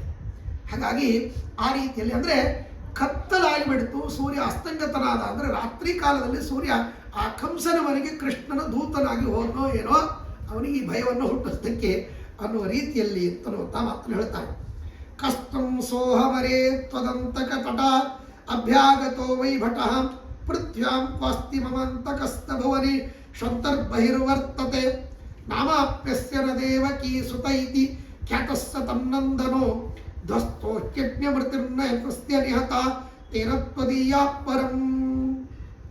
ಆಗ ಆ ದೂತ ಬಂದು ಹೇಳ್ತಾರಂತೆ, ಕಂಸ ನೀನಾರು ಅಂತ. ಆಗ ದೂತ ಹೇಳ್ತಾನೆ, ವೈರಿಯಾದ ಕಂಸ, ನಾನು ನಿನ್ನ ಶತ್ರುವಿನ ಸಮೀಪದಿಂದ ಬಂದಿರತಕ್ಕಂಥ ದೂತ. ಆಗ ಅವನು ಹೇಳ್ದ, ಭೂಮಿಯಲ್ಲಿ ಶೂರನಾಗಿರ್ತಕ್ಕಂಥ ನನಗೆ ಯಾರು ಶತ್ರು ಇದ್ದಾರೆ? ಯಾರು ಶತ್ರುಗಳಿಲ್ವೇ ಇಲ್ಲ. ಆಗ ಅವನು ಹೇಳ್ತಾನೆ, ನಿನ್ನ ಶತ್ರು ಯಾರೂ ಇಲ್ಲ ಅಂತ ಯಾಕೆ ಹೇಳ್ತಿ? ಅವನು ಎಲ್ಲ ಕಡೆಗೂ ವ್ಯಾಪ್ತನಾಗಿದ್ದಾನೆ, ಭಗವಂತ ಇಲ್ಲದೆ ಇರ್ತಕ್ಕಂಥ ಸ್ಥಳವೇ ಇಲ್ಲ. ಮತ್ತೆ ಅವನು ಈಗ ದೇವಕಿಯ ಮಗ ಅಂತ ಪ್ರಸಿದ್ಧನಾಗಿದ್ದಾನೆ. ಅದಕ್ಕೆ ಅವನಂದ, ಅಲ್ಲೋ ಆ ಮತ್ತೇನಪ್ಪ ಅಂತಂದರೆ ಆ ದೇವಕಿ ವಸುದೇವರ ಮಕ್ಕಳನ್ನು ಎಲ್ಲರನ್ನೂ ಕೊಂದು ಬಿಟ್ಟಿದ್ದೀನ. ಅವನು ದೇವಕಿ ವಸುದೇವರ ಮಗ ಹೇಗಾಗ್ಲಿಕ್ಕೆ ಸಾಧ್ಯ? ಏನೇನು ಹೇಳ್ತಿ ಅಂದರೆ ಅದಕ್ಕೆ ಅವನನ್ನು ಕೊಲ್ಲಲಿಕ್ಕೆ ಯಾರಿಂದಲೂ ಸಾಧ್ಯ ಇಲ್ಲ, ಅವರೇ ಎಲ್ಲರನ್ನು ಕೊಲ್ತಾನೆ. ಹಾಗಾಗಿ ಅವನಿಗೆ ಸಾವಿಲ್ಲ ಅಂತನ್ನುವಂಥ ಮಾತನ್ನು ದೂತ ಹೇಳಿದಂತೆ ವಾದಿರಾಜ ಸ್ವಾಮಿಗಳು ಅದನ್ನು ವರ್ಣನೆ ಮಾಡ್ತಾರೆ. ಮಲ್ಲಾಹ ಶೈಲಸಮ ಬಲಂಚ ಜಗತಿ ಪ್ರಖ್ಯಾತಮಸ್ತೇವೆ. ಕಂಸ ಅಂತಾನೆ, ನನ್ನನ್ನು ರಕ್ಷಣೆ ಮಾಡಲಿಕ್ಕೆ ಜಗತ್ತಿನಲ್ಲಿ ಪ್ರಸಿದ್ಧರಾದ ಮಲ್ಲರಿದ್ದಾರೆ. ಚಾಣೂರ, ಮುಷ್ಟಿಕ ಅಂತನ್ನುವಂತಹ ಅನೇಕ ಮಲ್ಲರಿದ್ದಾರೆ. ಹಸ್ತಿ ಹಸ್ತಿ ಸಹಸ್ರ ಸಂಹಿತ ಬಲ ತತ್ವಾಸ್ತಿ ಮೃತ್ಯುರ್ಮಮ. ನನ್ನನ್ನು ರಕ್ಷಣೆ ಮಾಡಲಿಕ್ಕೆ ಕುವಲಯ ಪೀಡ ಅಂತನ್ನುವಂತಹ 1000 ಆನೆಗಳ ಬಲವುಳ್ಳ ಒಂದು ಆನೆ ಇದೆ. ಅಂದಮೇಲೆ ನನ್ನನ್ನು ಯಾರು ಕೊಲ್ತಾರೆ? ರಾಜಂ ಮೃತ್ಯುರಿವಾಹಮೇವ ಭವತಾಂ ಚಿತ್ತೇ ಸಮುಜೃಂಭಿತೋ ದುಷ್ಟಂ ವಸ್ತು ಭಯಂಕರಂ ವಿರಚಯೇ ಶಂಕಾ ಸಹಸ್ರಾರ್ಪಕ. ಆಗ ಮತ್ತೆ ಇಂಥ ರೀತಿಯಲ್ಲಿರ್ತಕ್ಕಂಥವ್ರು ನನಗೆ ಮರಣ ಎಲ್ಲಿದೆ? ಅಲ್ಲಪ್ಪ, ಯಾರಾದರೂ ಯಮನ ಮುಂದೆ ತಲೆ ಬಾಗಲೇಬೇಕು. ಯಮದೂತರು ಯಮದೇವರು ಬಂದರು ಅಂದ್ರೆ ತಲೆ ಬಾಗಲೇಬೇಕು. ಅಂದರೆ ಅದಕ್ಕೆ ಅವನಂತಾನೆ, ಯಮನೇ ನನ್ನನ್ನು ನೋಡಿ ಭಯ ಪಡ್ತಾನೆ, ನನಗೆ ಎಲ್ಲಿಂದ ಅಂದರೆ ಅದಕ್ಕೆ ನಿನ್ನ ಪಾಲಿಗೆ ಆ ಯಮನಾಗದೇ ಇದ್ರೂ ಕೂಡ, ಯಮ ನಿನಗೆ ಹೆದರಿದ್ರೂ ಕೂಡ ಇನ್ನೊಬ್ಬ ವ್ಯಕ್ತಿ ಇದ್ದಾನೆ, ಅವನು ಮೃತ್ಯು, ಅವನು ಎಲ್ಲರಿಗೂ ಯಮ. ಹಾಗಾಗಿ ಪ್ರಾಯಶಃ ಈ ಮಾತನ್ನೇ ದಾಸರಾಯರು ಯಮನಲ್ಲಿ ಕಾಣನೆಂದು ಹೇಳಬೇಡ, ಯಮ ರಾಮಚಂದ್ರನೇ ಸಂದೇಹ ಬೇಡ ಅಂತನ್ನುವಂಥ ಮಾತನ್ನು ಹೇಳಿದಂತೆ ಕಾಣಿಸುತ್ತೆ. ಹಾಗಾಗಿ ಆ ಪರಮಾತ್ಮ ಎಲ್ಲರಿಗೂ ಯಮ. ಎಂಥ ಅದ್ಭುತ ಅಂದರೆ ಬ್ರಹ್ಮದೇವರನ್ನು ಕೊಂದು ಹಾಕ್ತಾರೆ. ಅದ್ಮೇಲೆ ನೀನು ಎಲ್ಲಿಪ್ಪ? ಬ್ರಹ್ಮದೇವರು 100 ವರ್ಷ, ಅವರ 100 ವರ್ಷ ಅಂದರೆ ಬಹಳ ದೊಡ್ಡದು. 1000 ಬಾರಿ ಈ ಕೃತಯುಗಾದಿಗಳು ಕಳೆದ್ರೆ ಬ್ರಹ್ಮದೇವರಿಗೆ ಒಂದು ಹಗಲು ಅಂತಂತಾರೆ. ಅಂಥದ್ದು 2000 ಬಾರಿ ತಿರುಗಿದ್ರೆ ಆಗ ಬ್ರಹ್ಮದೇವರಿಗೆ 1 ಡೇ 24 ಅವರ್ಸ್. ಅಂಥದ್ದು 360 ದಿವಸಗಳಾದರೆ 1 ವರ್ಷ. ಅಂಥದ್ದು 100 ವರ್ಷ ಆಗಬೇಕು. ಅಷ್ಟು ದೀರ್ಘವಾದ ಆಯುಷ್ಯ ಉಳ್ಳ ಬ್ರಹ್ಮದೇವರನ್ನೇ ಕೊಂದು ಹಾಕ್ತಾನೆ ಈ ಮೃತ್ಯು. ಅಂದ್ಮೇಲೆ ನೀನು ಎಲ್ಲಿಪ್ಪ? ನೀನನ್ನು ಕೊಂದು ಹಾಕೋದ್ರಲ್ಲಿ ಸಂದೇಹವೇ ಇಲ್ಲ. ಹಾಗಾಗಿ ಯಾವ ಮಲ್ಲರು, ಯಾವ ಕುದುರೆ ಆನೆಗಳು ಯಾರು ನಿನ್ನನ್ನು ರಕ್ಷಣೆ ಮಾಡೋರಿಲ್ಲ ಅಂತ ಹೇಳಿದಾಗ ಆ ಕಂಸ ಅಂತಾನಂತೆ, ಹೇ ನನ್ನನ್ನು ಯಾರು ಕೊಲ್ತಾರೆ ಅಂತ ಹೇಳಿ ಅವನಂತಾನೆ, ಕಿಂ ಭ್ರಾಂತೋಸಿ ವಿರುದ್ಧ ಭಾಷಣವಿದಂ ಮಾ ಬ್ರೂಹಿ ಭೋ ದುರ್ಮತೆ ಭ್ರಾಂತಿಸ್ತೇ ವಿಪರೀತವಾಗಪಿ ಮನೋ ಯತ್ತೇ ಮಯಾ ನಿರ್ಜಿತಂ ಮತ್ಖಡ್ಗಾಭಿಹತಿಂ ಕಿಮಿಚ್ಛಸಿ ಶರೀರ್ ಹಸ್ತಾಗ್ರಶ್ಚಂಚಲಾತ್ ತಾಸತ್ವಾಮೇವ ಹನಿಷ್ಯತೀಶ್ವರ ಭಟಂ ಮಾಂ ಹಂತು ಮೀಶೋಸ್ತಿಕಃ. ಅದಕ್ಕೆ ಕಂಸ ಆ ದೂತರನ್ನು ಕುರಿತು ಹೇಳ್ತಂತೆ, ನಿನಗೆ ಬುದ್ಧಿ ಕೆಟ್ಟಿ, ಯಾವ ಭಯ ಇಲ್ಲದೆ ಇರತಕ್ಕಂಥ ನನಗೆ ಭಯ ಹುಟ್ಟಿಸ್ಲಿಕ್ಕೆ ಬಂದಿದ್ದಿ. ನನಗೆ ಮರಣವೇ ಇಲ್ಲ, ಮರಣ ಇದೆ ಅಂತ ಹೇಳ್ತಾ ಇದ್ದಿ, ನಿನಗೆಲ್ಲೋ ಭ್ರಾಂತಿ ಆಗಿದೆ ಅಂತ ಕಂಸ ಅವನಿಗೆ ಹೇಳಿದಂತೆ ದೂತನಿಗೆ. ಅದಕ್ಕೆ ದೂತ ಅಂತಾನೆ, ಹುಚ್ಚ, ನಿನಗೆ ಭ್ರಾಂತಿ ಆಗಿದೆ. ಯಾಕೆಂದರೆ ಸಾವು ಬಂದಾಗ ಅರುಮರು ಅಂತ. ಆ ರೀತಿಯಲ್ಲಿ ನಿನಗೆ ಸಾವು ಹತ್ತಿರ ಬಂದ ಕಾಲದಲ್ಲಿ ನಿನಗೆ ಅರುಮರು ಆಗಿದೆ. ಯಾಕೆಂದರೆ ಹುಟ್ಟಿದ ವ್ಯಕ್ತಿಗಳು ಯಾರೂ ಇನ್ನೂ ತನಕ ದೀರ್ಘವಾದ ಕಾಲದವರೆಗೆ ಬದುಕಿದವರು ಇಲ್ವೇ ಇಲ್ಲ. ಎಲ್ಲರೂ ಮೃತ್ಯುಗೆ ವಶರಾದವರೇ. ಹಾಗಾಗಿ ದಾಸರಾಯರುತ್ತಾರೆ, ನಾನೆಂಬುವವರೆಲ್ಲ ಮಣ್ಣಾಗಿ ಹೋದರು ಅಂತ. ಹಾಗಾಗಿ ಎಲ್ಲರೂ ಹೋದರು. ಎಂಥ ಇಡೀ ಸಾಗರ ಪರ್ಯಂತರವಾಗಿರ್ತಕ್ಕಂತಹ ಭೂಮಂಡಲವನ್ನು ತಮ್ಮ ವಶದಲ್ಲಿಟ್ಕೊಂಡು ರಾಜ್ಯವನ್ನು ಆಳಿದ ರಾಜರು, ಚಕ್ರವರ್ತಿಗಳು ಯಾರು ಬದುಕಿದ್ದಾರೆ? ಎಲ್ಲರೂ ಮೃತ್ಯುಗೆ ವಶರಾಗಿದ್ದಾರೆ. ಅಂದಮೇಲೆ ಅವರೆಲ್ಲರ ವಿಚಾರಗಳನ್ನು ನೋಡು. ನಿಮ್ಮ ತಾತನೇ ಬದುಕಿಲ್ಲ, ನಿಮ್ಮ ಮುತ್ತಾತ ಯಾರೂ ಬದುಕಿಲ್ಲ. ಅಂದಮೇಲೆ ಅವರೆಲ್ಲರೂ ಸತ್ತೋಗುವ ವಿಚಾರವನ್ನು ತಿಳಿದು ಕೂಡ ನೀನು ಭ್ರಾಂತನಾಗಿ ಮಾತಾಡ್ತಾ ಇದ್ದಿ, ನನಗೆ ಸಾವಿಲ್ಲ ಅಂತ. ಹಾಗಾಗಿ ಭ್ರಾಂತಿ ನನಗಾಗಿದೆಯೋ ನಿನಗಾಗಿದೆಯೋ ವಿಚಾರ ಮಾಡು ಅಂತ ಕೇಳ್ತಾರೆ ದೂತ. ಎಷ್ಟು ವಿಚಿತ್ರ.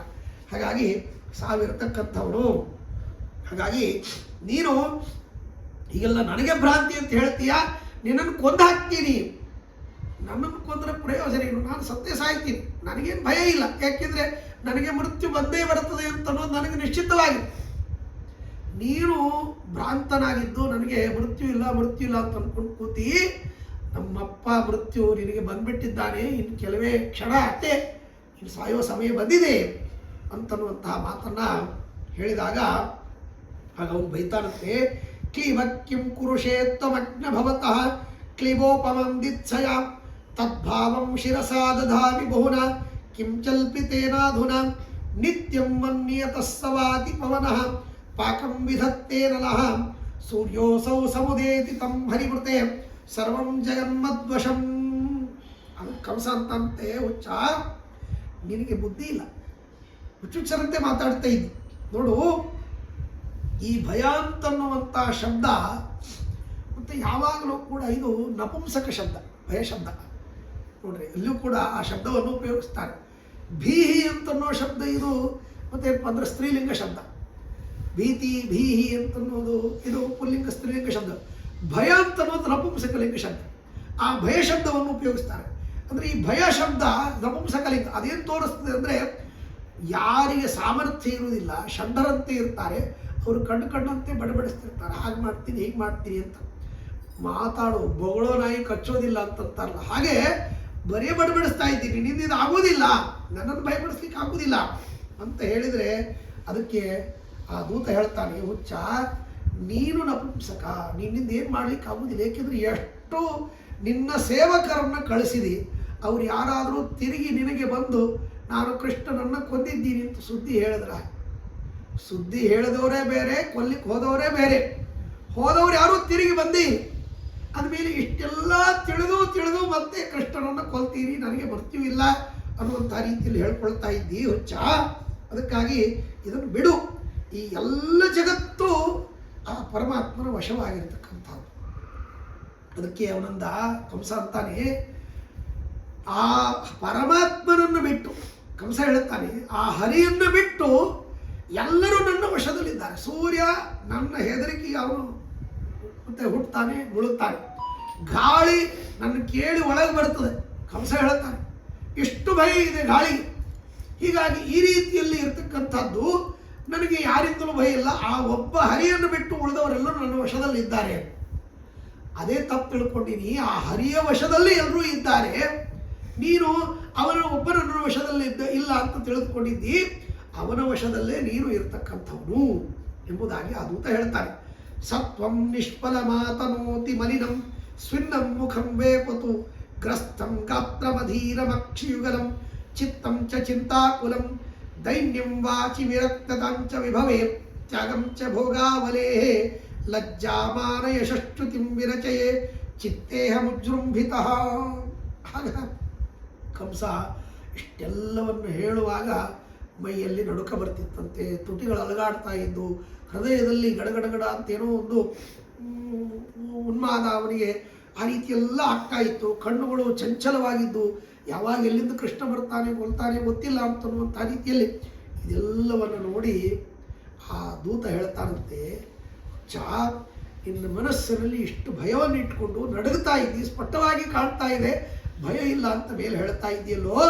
ರೇ ಮಂದ ಬಹಿಪ್ರಯಾಹಿ ಯದಿಭೋ ಭೋಜೇಶ ಕೃಷ್ಣಾಶ್ರಿತೋ ಭೂಯಾಸ್ತರಿಹಿ ತಥಾ ಕರೋಮ್ಯಪರಥ ತ್ವಮ್ನೋ ಅಭಯೋ ಭಯತ್ರೋತ್ ಸ್ವಜೆ.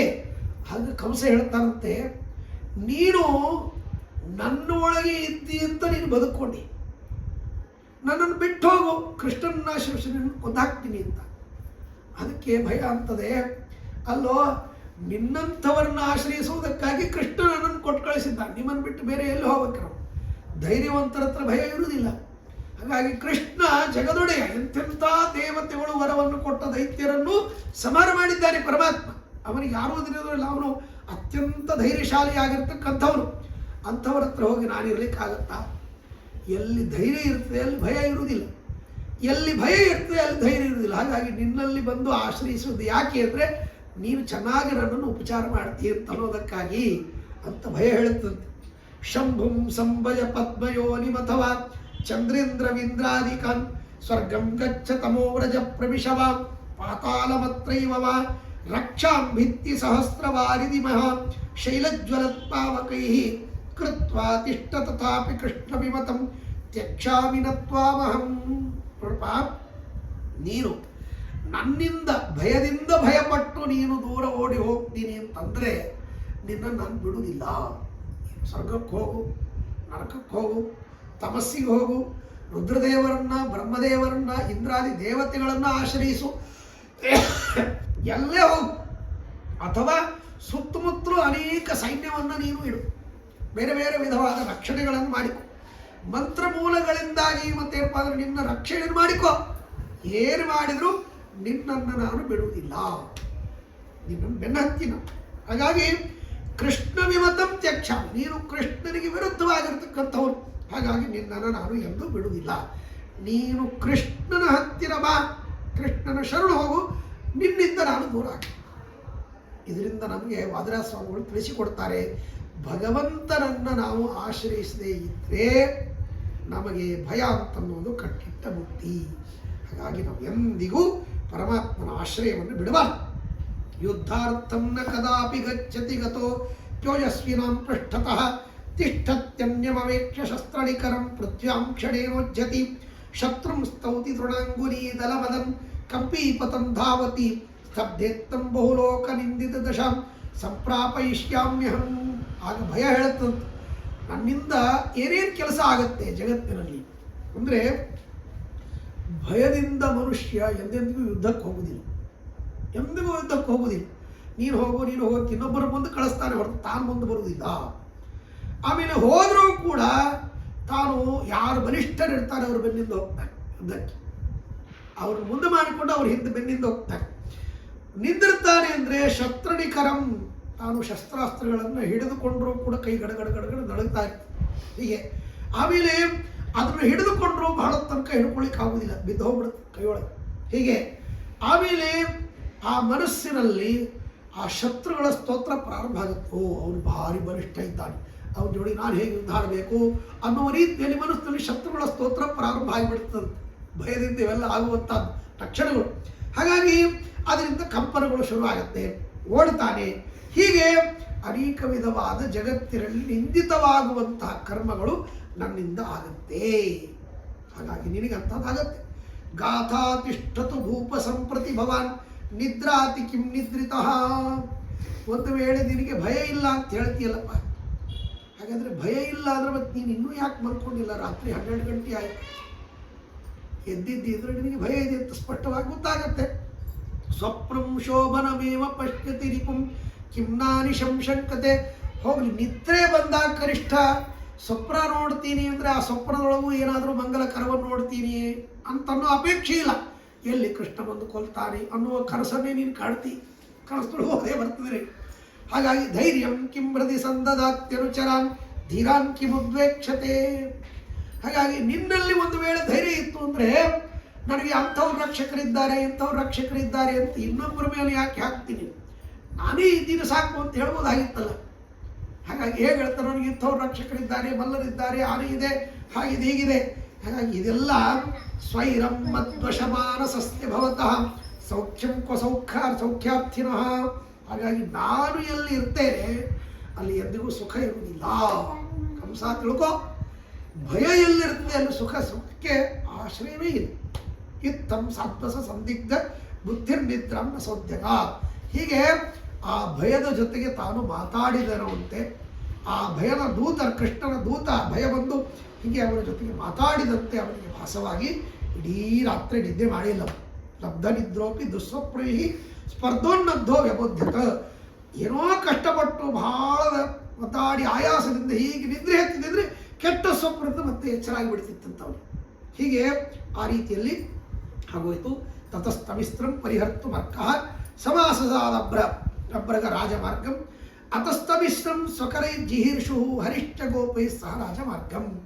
ಹೀಗೆ ಆದ ಮೇಲೆ ಅವತ್ತು ರಾತ್ರಿ ಕಳೀತು. ಬೆಳಗ್ಗೆ ಆ ಕತ್ತಲೆಯನ್ನು ಕಳೀತಾ ಸೂರ್ಯ ಉದಯಿಸಿದ್ದಾನೆ. ಸೂರ್ಯ ಉದಯಿಸಿದಾಗ ಕೃಷ್ಣನೂ ಕೂಡ ತನ್ನ ಪ್ರಭಾವವನ್ನು ತೋರಿಸುವುದಕ್ಕಾಗಿ ತಾನು ಗೋಪಾಲಕರಿಂದ ಸಹಿತನಾಗಿ ರಾಜಮಾರ್ಗದಲ್ಲಿ ಬಂದ.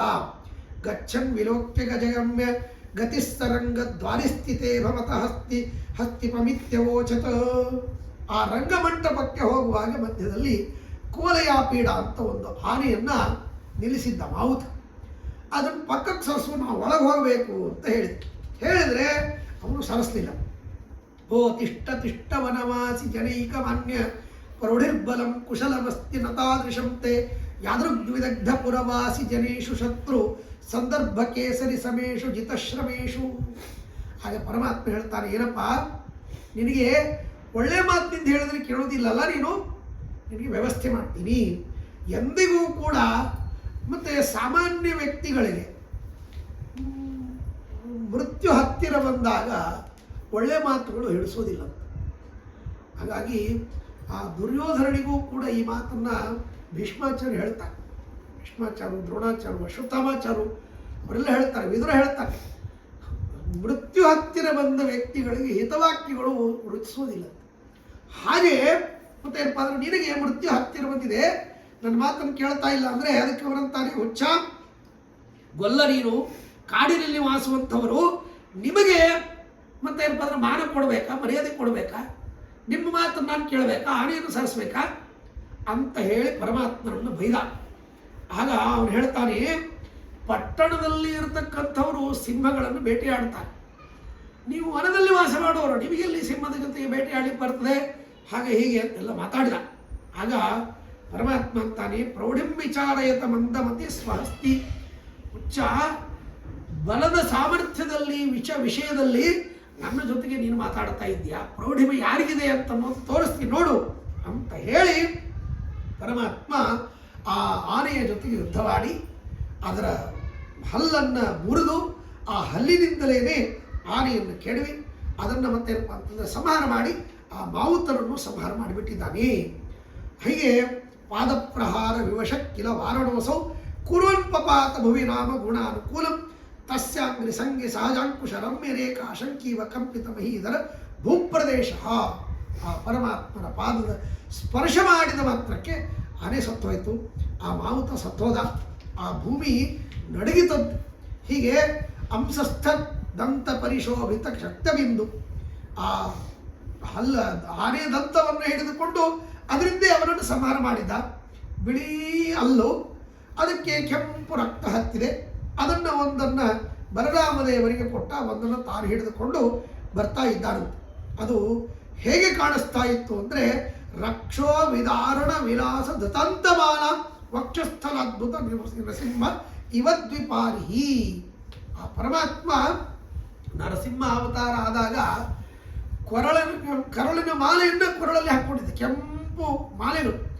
ಅದನ್ನು ಹಾಕ್ಕೊಂಡಿದ್ದವನು ಇವತ್ತು ಏನೋ ಸ್ವಲ್ಪ ಭಾರ ಆಗಿದೆ, ಅದನ್ನು ತೆಗೆದು ಪಕ್ಕಕ್ಕೆ ಇಡೋಣ ಅಂತ ಕೈಯಲ್ಲಿ ಹಿಡ್ಕೊಂಡು ಬರ್ತಾ ಇದ್ದಾರೇನೋ ಅಂತನ್ನುವಂತೆ ಆ ಪರಮಾತ್ಮ ಅಲ್ಲಿ ಬರ್ತಾ ಇದ್ದಾನಂತೆ, ದಿವ್ಯವಾಗಿರ್ತಕ್ಕಂಥ ರೀತಿಯಲ್ಲಿ. ಹೀಗೆ ಅಲ್ಲಿ ಬಂದಾಗ ಮಲ್ಲರ ಜೊತೆಗೆ ಯುದ್ಧವಾಗ್ತದೆ, ಘೋರವಾಗಿರ್ತಕ್ಕಂಥ ರೀತಿಯಲ್ಲಿ. ಸ್ವಭಕ್ತಿರಿವ ಸಂಸಾರಂ ಕೃಷ್ಣಶ್ಚಾರೂರಂ ಅಭ್ಯಗಾತ್ ತಜ್ಞಾನವಿವ ಪಾಪೋಘಂ ಮುಷ್ಟಿಕಂ ರೋಹಿಣಿ ಸುತಃ. ಕೃಷ್ಣನಲ್ಲಿರ್ತಕ್ಕಂಥ ಭಕ್ತಿ ಸಂಸಾರವನ್ನು ಮತ್ತೆ ಯುದ್ಧವಾಡಿ ಹೇಗೆ ಸಂಸಾರವನ್ನು ನಾಶ ಮಾಡಬೇಕು, ಹಾಗೆ ಪರಮಾತ್ಮ ಆ ಚಾಣೂರರನ್ನು ಕುರಿತು ಯುದ್ಧವಾಡಲಿಕ್ಕೆ ಹೋಗಿದ್ದಾರಂತೆ. ಮುಷ್ಟಿಕನ ಜೊತೆಗೆ ಬಲರಾಮದೇವರು ಹೋಗಿದ್ದಾರೆ. ಹೀಗೆ ಅನೇಕ ವಿಧವಾದ ಕೌಶಲಗಳಿಂದ ಅಲ್ಲಿ ಅವರ ಜೊತೆ ಯುದ್ಧವಾಡಿದ್ದಾರಂತೆ. ಅಂಗಾಲಿಂಗನ ತತ್ಪರಸ್ಯ ಚರಣ ಸ್ಪರ್ಶೋದ್ಯತಸ್ಯಾಪ್ಯಲಂ. ಮೊದಲಿಗೆ ಕೈಗಳಿಂದ ಯುದ್ಧ ಮಾಡೋದು, ಆಮೇಲೆ ಕಾಲುಗಳನ್ನು ಮಡಿಚಿ ಹಾಕೋದು, ಬೆನ್ನು ನೆಲಕ್ಕೆ ತಾಗಿಸೋದು, ಎತ್ತಿ ನೆಲಕ್ಕೆ ಹೊಗೆಯೋದು, ಆಮೇಲೆ ಕುತ್ತಿಗೆಯ ಮೇಲೆ ಕೈ ಇಟ್ಟು ಅವನು ಹಿಡ್ಕೊಳ್ಳೋದು. ಹೀಗೆ ಬೇರೆ ಬೇರೆ ವಿಧವಾಗಿರ್ತಕ್ಕಂತಹ ರೀತಿಯಲ್ಲಿ ಪರಮಾತ್ಮನ ಜೊತೆಗೆ ಅವರು ಯುದ್ಧ ಮಾಡಿದ್ದಾರೆ. ಕೊನೆಗೆ ಪರಮಾತ್ಮ ಅವರನ್ನು ಸಂಹಾರ ಮಾಡಿಬಿಟ್ಟಿದ್ದಾನಂತೆ. ತಲ್ಲಭ್ಯಾಂ ಜಯಕಾಮಿನಿ ವಿವಲಶಂ ಪಾದೌ ಗೃಹೀತ್ವಾ ರಿಪೋಹ ತತ್ಕಾಲಾರ್ಹಮಿವ ಭ್ರಮನ್ ಪ್ರದಿಶರಂ ತಂ ಭ್ರಾಮಯಿತ್ವಾ ಮುಹು ತನ್ಮೂರ್ಧಾನ ಮತಾಡಯತ್ ಕ್ಷಿತಿತಲೆ ದುಷ್ಟೇವ ಪಂಚಾರಣಸ್ತಸ್ಯಾಭ್ಯಾಸ ಸಮೇದಿತಾಂ ಕಠಿಣತಾಂ ಪಶ್ಚನ್ಯವಾಂಗೇ ದ್ವಿಷಃ. ಈ ಪರಮಾತ್ಮ ಆ ಜಯವನ್ನು ಪಡಿಬೇಕು ಅಂತನ್ನುವಂತಹ ಕಾರಣ. ಯದ್ಯಪಿ ಅವನಿಗೇನು ಅಪೇಕ್ಷೆ ಇಲ್ಲ, ಯಾಕೆಂದರೆ ಯಾವಾಗಲೂ ಅವನಿಗೆ ಜಯವೇ ಬರ್ತದೆ. ಆದರೂ ಕೂಡ ಪರಮಾತ್ಮ ಆ ಜಯವನ್ನು ಬೇಗನೆ ಪಡಿಬೇಕು ಅಂತನ್ನುವಂತಹ ಕಾರಣದಿಂದ ಅವನ ಆ ಕಾಲನ್ನು ಹಿಡಿದುಕೊಂಡು ಗಿರೆಗಿರಿನ ತಿರುಗಿಸಿ ನೆಲಕ್ಕೆ ಜೋರಾಗಿ ಅಪ್ಪಳಿಸಿದ್ದಾರಂತೆ. ಅವನು ಸತ್ತೋಗ್ಬಿಟ್ಟ. ಆಮೇಲೆ ಅನೇಕ ಮಲ್ಲರು ಕೂಡ ಅಲ್ಲಿಗೆ ಬಂದಿದ್ದಾರಂತೆ. ಬಾಲಮಲ್ಲ ಕರಚೂರ್ಣಿತ ಭಾಸ್ವ ನಾರಿಕೇಲ ತುಲನಾಂಸ ಜಗಾಮ ಅನ್ಯಲೋಲ ಗಮನೋದ್ಯತ ಭೀತೋ ತಂಸ ಕಂಸ ಪರಿಪಂಥಿ ಶಾಂತಿ. ಹೀಗೆ ಆ ಕಂಸ ಅದನ್ನು ನೋಡಿ ಅವ ಭಯಭೀತನಾಗಿ ತಾನು ಪರಲೋಕಕ್ಕೆ ಹೋಗಲಿಕ್ಕೆ ಪ್ರಯತ್ನ ಮಾಡ್ತಾ ಇದ್ದಾನು ಅಂತನ್ನುವಂಥ ರೀತಿಯಲ್ಲಿ ಗಡಿಬಿಡಿಕೊಂಡ. ನಾನಿನ್ನು ಬಹಳ ತನಕ ಇಲ್ಲಿ ಇರಬಾರ್ದು, ಭೂಮಿಯಲ್ಲಿ ಹೊರಟೋಗ್ಬೇಕು ಅಂತ ಅನ್ನುವ ರೀತಿಯಲ್ಲಿ ಅವನು ಗಡಿಬಿಡಿ ಮಾಡಲಿಕ್ಕೆ ಶುರು ಮಾಡಿದನು.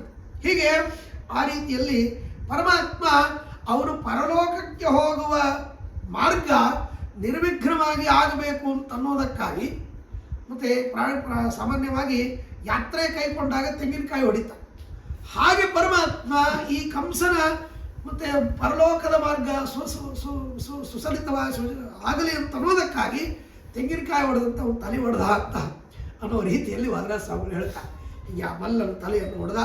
ಪದೋ ಪ್ರಗೃಹ್ಯ ಪ್ರಸಭಂ ನಿಪಾತ್ಯ ಸಂಚೂರ್ಣಯಂ ಮಲ್ಲವರಂ ದೃಢಧರಾಣ್ಯಂ ಸಹೋದರೋನ್ಮೂಲನ ಕರ್ಮಯೋಗ್ಯ ಪ್ರತಿಕ್ರಿಯಂ ಪ್ರೌಢಪತಿ ಪ್ರಚಕ್ರೆ. ಹೀಗೆ ಅವರನ್ನು ನಾಶ ಮಾಡಿ ಅವರನ್ನು ಚಾರುಣ ಮುಷ್ಟಿಕರನ್ನು ಕೊಂದು ಹಾಕಿ ಮುಂದೆ ಹೋಗ್ತಾ ಇರುವಾಗ ಆಗ ಆ ಕಂಸ ಎಲ್ಲಿ ಕೃಷ್ಣನನ್ನು ಬಂದು ಕೊಲ್ತಾನೆ ಅಂತನ್ನುವ ಕಾರಣದಿಂದ ತನ್ನೆಲ್ಲ ಸೈನ್ಯವನ್ನು ಕಳಿಸ್ತಾ ಇರ್ತಾರೆ. ಹೋಗ್ರಿ ಆ ಕೃಷ್ಣನನ್ನು ಕೊಂದಾಕ್ರಿ ಅಂತ. ಆ ಎಲ್ಲ ಸೈನಿಕರು ಬರ್ತಾರೆ.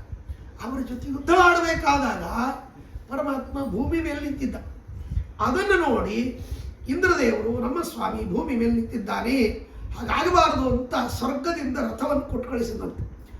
ಮಾತಲೆಯನ್ನು ಕೊಟ್ಟು ಕಳಿಸಿದ. ಆ ಮಾತಲೆ ರಥವನ್ನು ತೆಗೆದುಕೊಂಡು ಬರ್ತಾರೆ. ಆ ರಥದಲ್ಲಿ ಕುಳಿತುಕೊಂಡು ಪರಮಾತ್ಮ ಧನುರ್ಬಾಣಗಳಿಂದ ಎಲ್ಲರನ್ನ ನಾಶ ಮಾಡಿದ್ದಾನೆ. ರಥಂ ಸಮಾರುಹ್ಯ ಸಪತ್ನ ಸೇನಾ ಜಗಾನ ಹಸ್ತ್ಯಷ್ಟ ಪದಾತಿ ಪೀನಾಂ.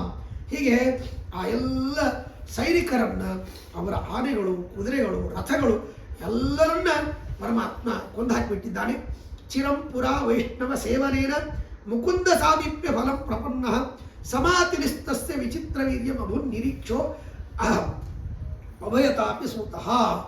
ಹೀಗೆ ಆ ದಿವ್ಯವಾಗಿರ್ತಕ್ಕಂತಹ ಮಾತಲಿ ಬಹಳ ಕಾಲದಿಂದ ಮತ್ತು ಪರಮಾತ್ಮನ ಒಂದು ಶೌರ್ಯವನ್ನು ನೋಡಬೇಕು ಅಂತ ಅವನಿಗೆ ಅಪೇಕ್ಷೆ ಇತ್ತಂತೆ.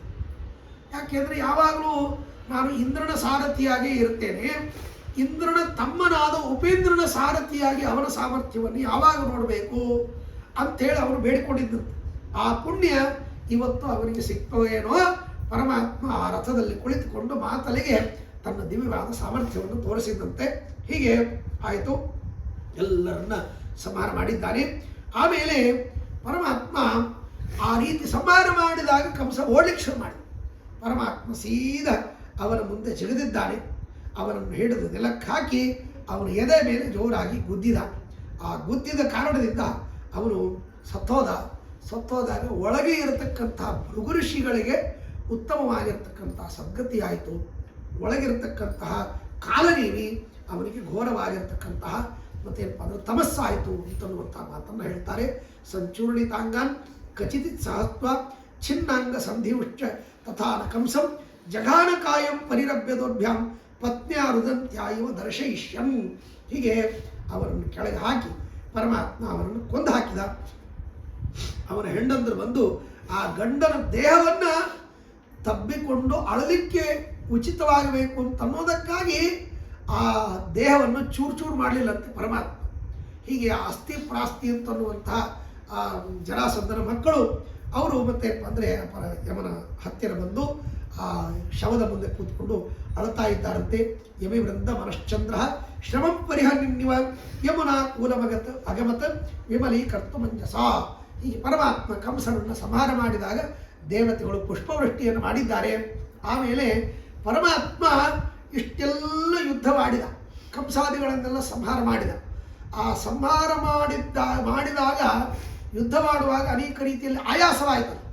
ಆ ಆಯಾಸ ಪರಿಹಾರ ಮಾಡಿಕೊಳ್ಳುವುದಕ್ಕಾಗಿ ವಿಹಾರ ಮಾಡಬೇಕು ಏನು ಅನ್ನುವುದಕ್ಕಾಗಿ ಪರಮಾತ್ಮ ಪುನಃ ಯಮುನಾ ತೀರಕ್ಕೆ ಬಂದ ಅಂತನ್ನುವಂಥ ಮಾತನ್ನು ಹೇಳ್ತಾರೆ. ಅಲ್ಲಿ ವಿಹಾರವನ್ನು ಮಾಡಿದ್ದಾನೆ ಅಂತನ್ನುವಂಥ ಮಾತನ್ನು ಹೇಳ್ತಾ 11ನೇ ಸರ್ಗವನ್ನು ಇಲ್ಲಿಗೆ ಮುಕ್ತಾಯ ಮಾಡ್ತಾರೆ.